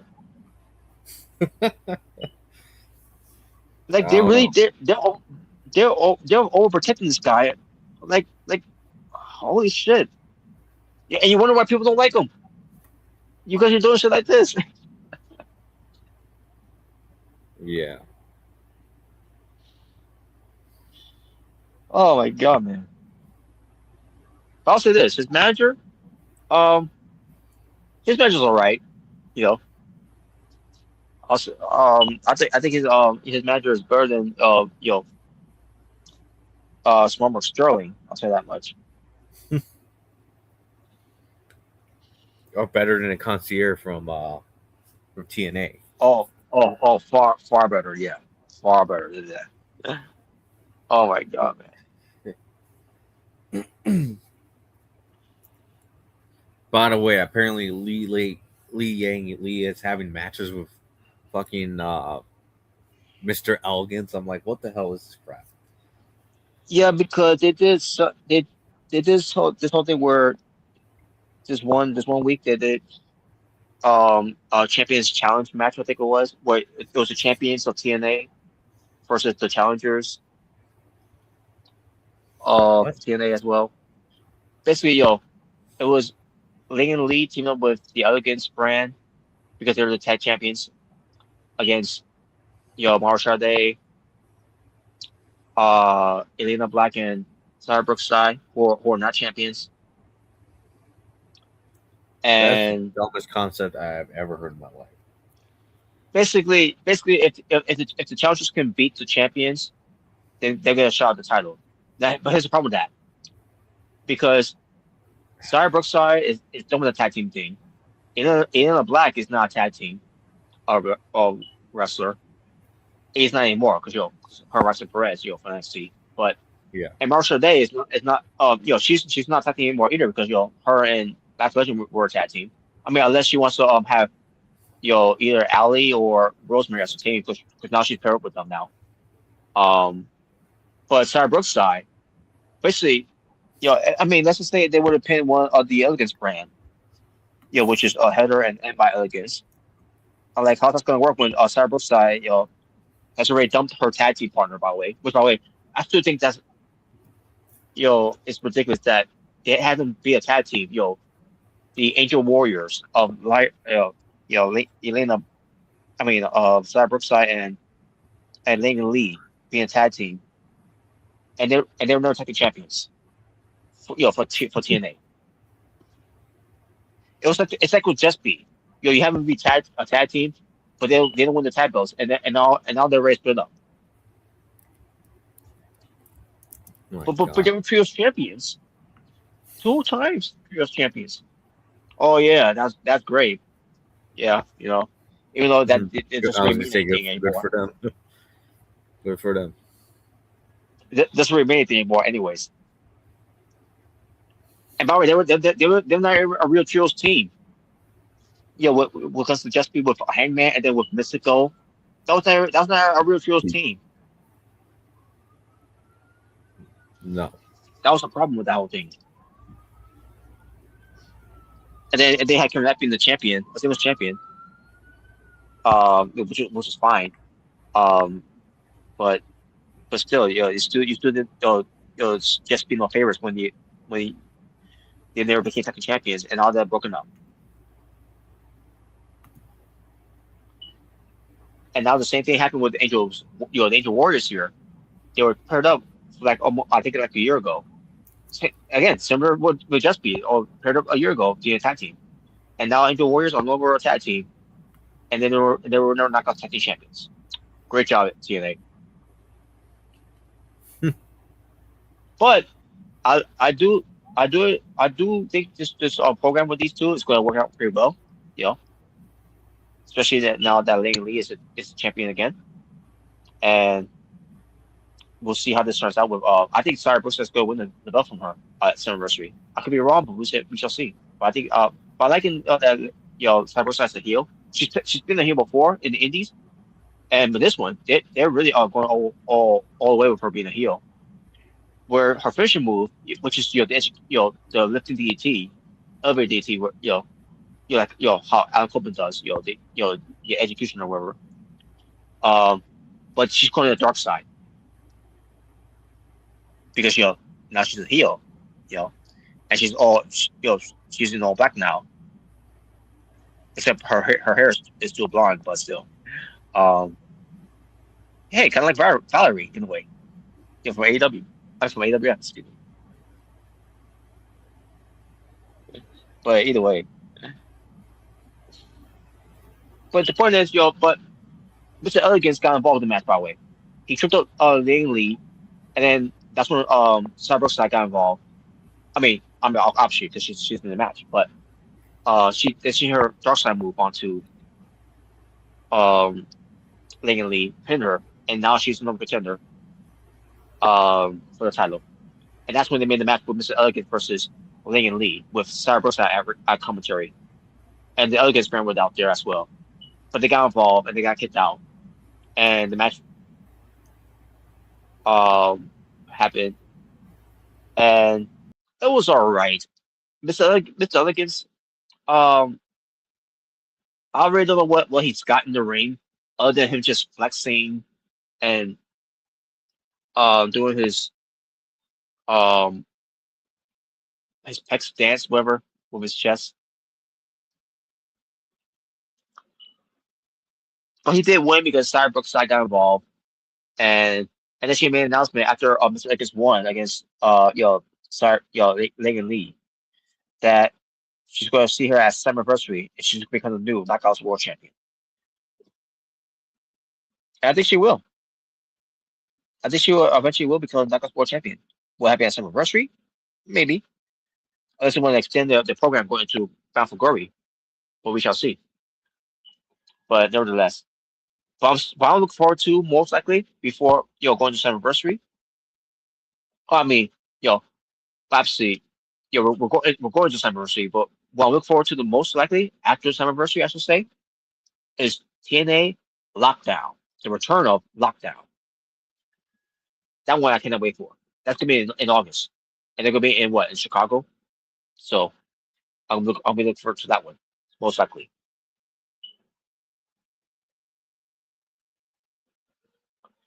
All right, there you go, folks. I'm gonna wrap it up from here. I think I already gone too long, and plus I'm very tired and bushed.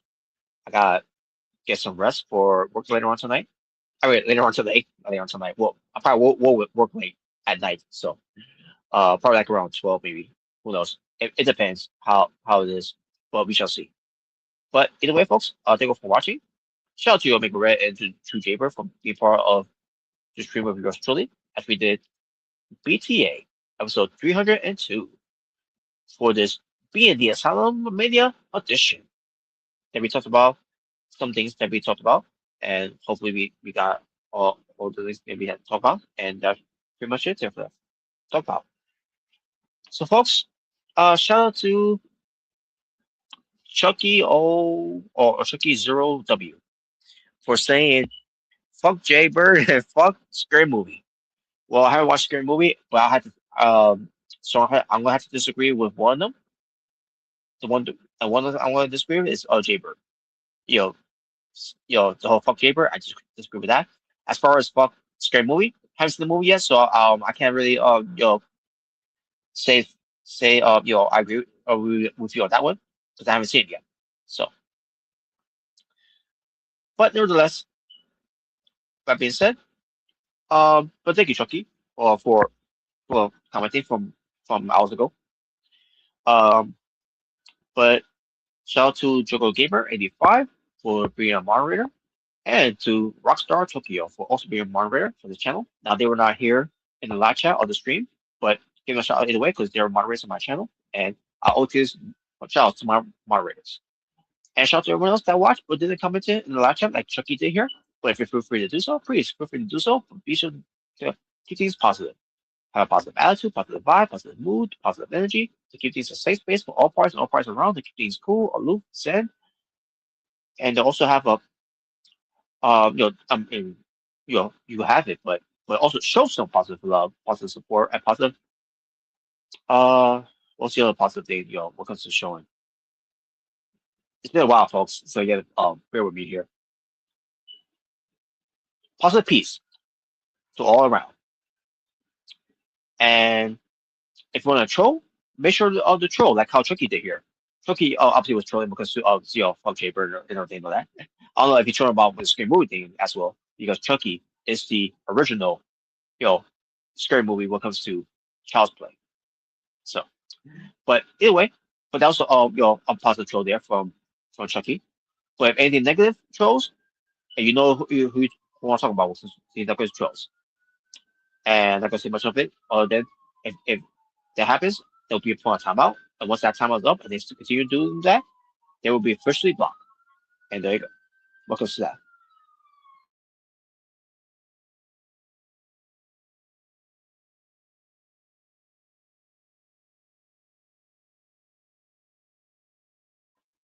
So I had to mute because the Cyrus was passing by. But anyways, folks. So folks, for the Omega Red and the True Jaybird, it's the natural born driller saying peace. On the streets will be well, stay safe, take care of yourself, everyone that's been world. For I am out here to talk for now as a visual and I have to goodbye and good night to all you. To what comes to finger toes, twinkle toes, finger toes. See, this is how tired I am, folks. Twinkle toes make finger bang to feel, because of King Omega, you know, for your box. Fuck to your box. All right. So there you go, folks. So I'm gonna end it from here, folks. This has been being the AsylumMania edition of BTA 302. Next time we'll do an episode of BTA, it'll be episode 303. Now, when that may be, it may be sometime in the new week. We shall see how that turns out. For the meantime, we will see you all on a Sunday, folks, on Mr. Mrricanjay21's YouTube channel. When it comes to talk about 3 topics, which he calls in it a triple threat topic. I think that's what he's calling it. But anyway, which is gonna be interesting for us to talk about some things on there when it comes to it. Some things that he brought up that needs to be discussed, and hopefully you all be there. Hopefully everyone on the panel will be there as well. We shall see. But until then, folks, take care of yourselves and each other. God bless, peace, and take care. So this was being the AsylumMania edition for BTA 302. Take care, folks.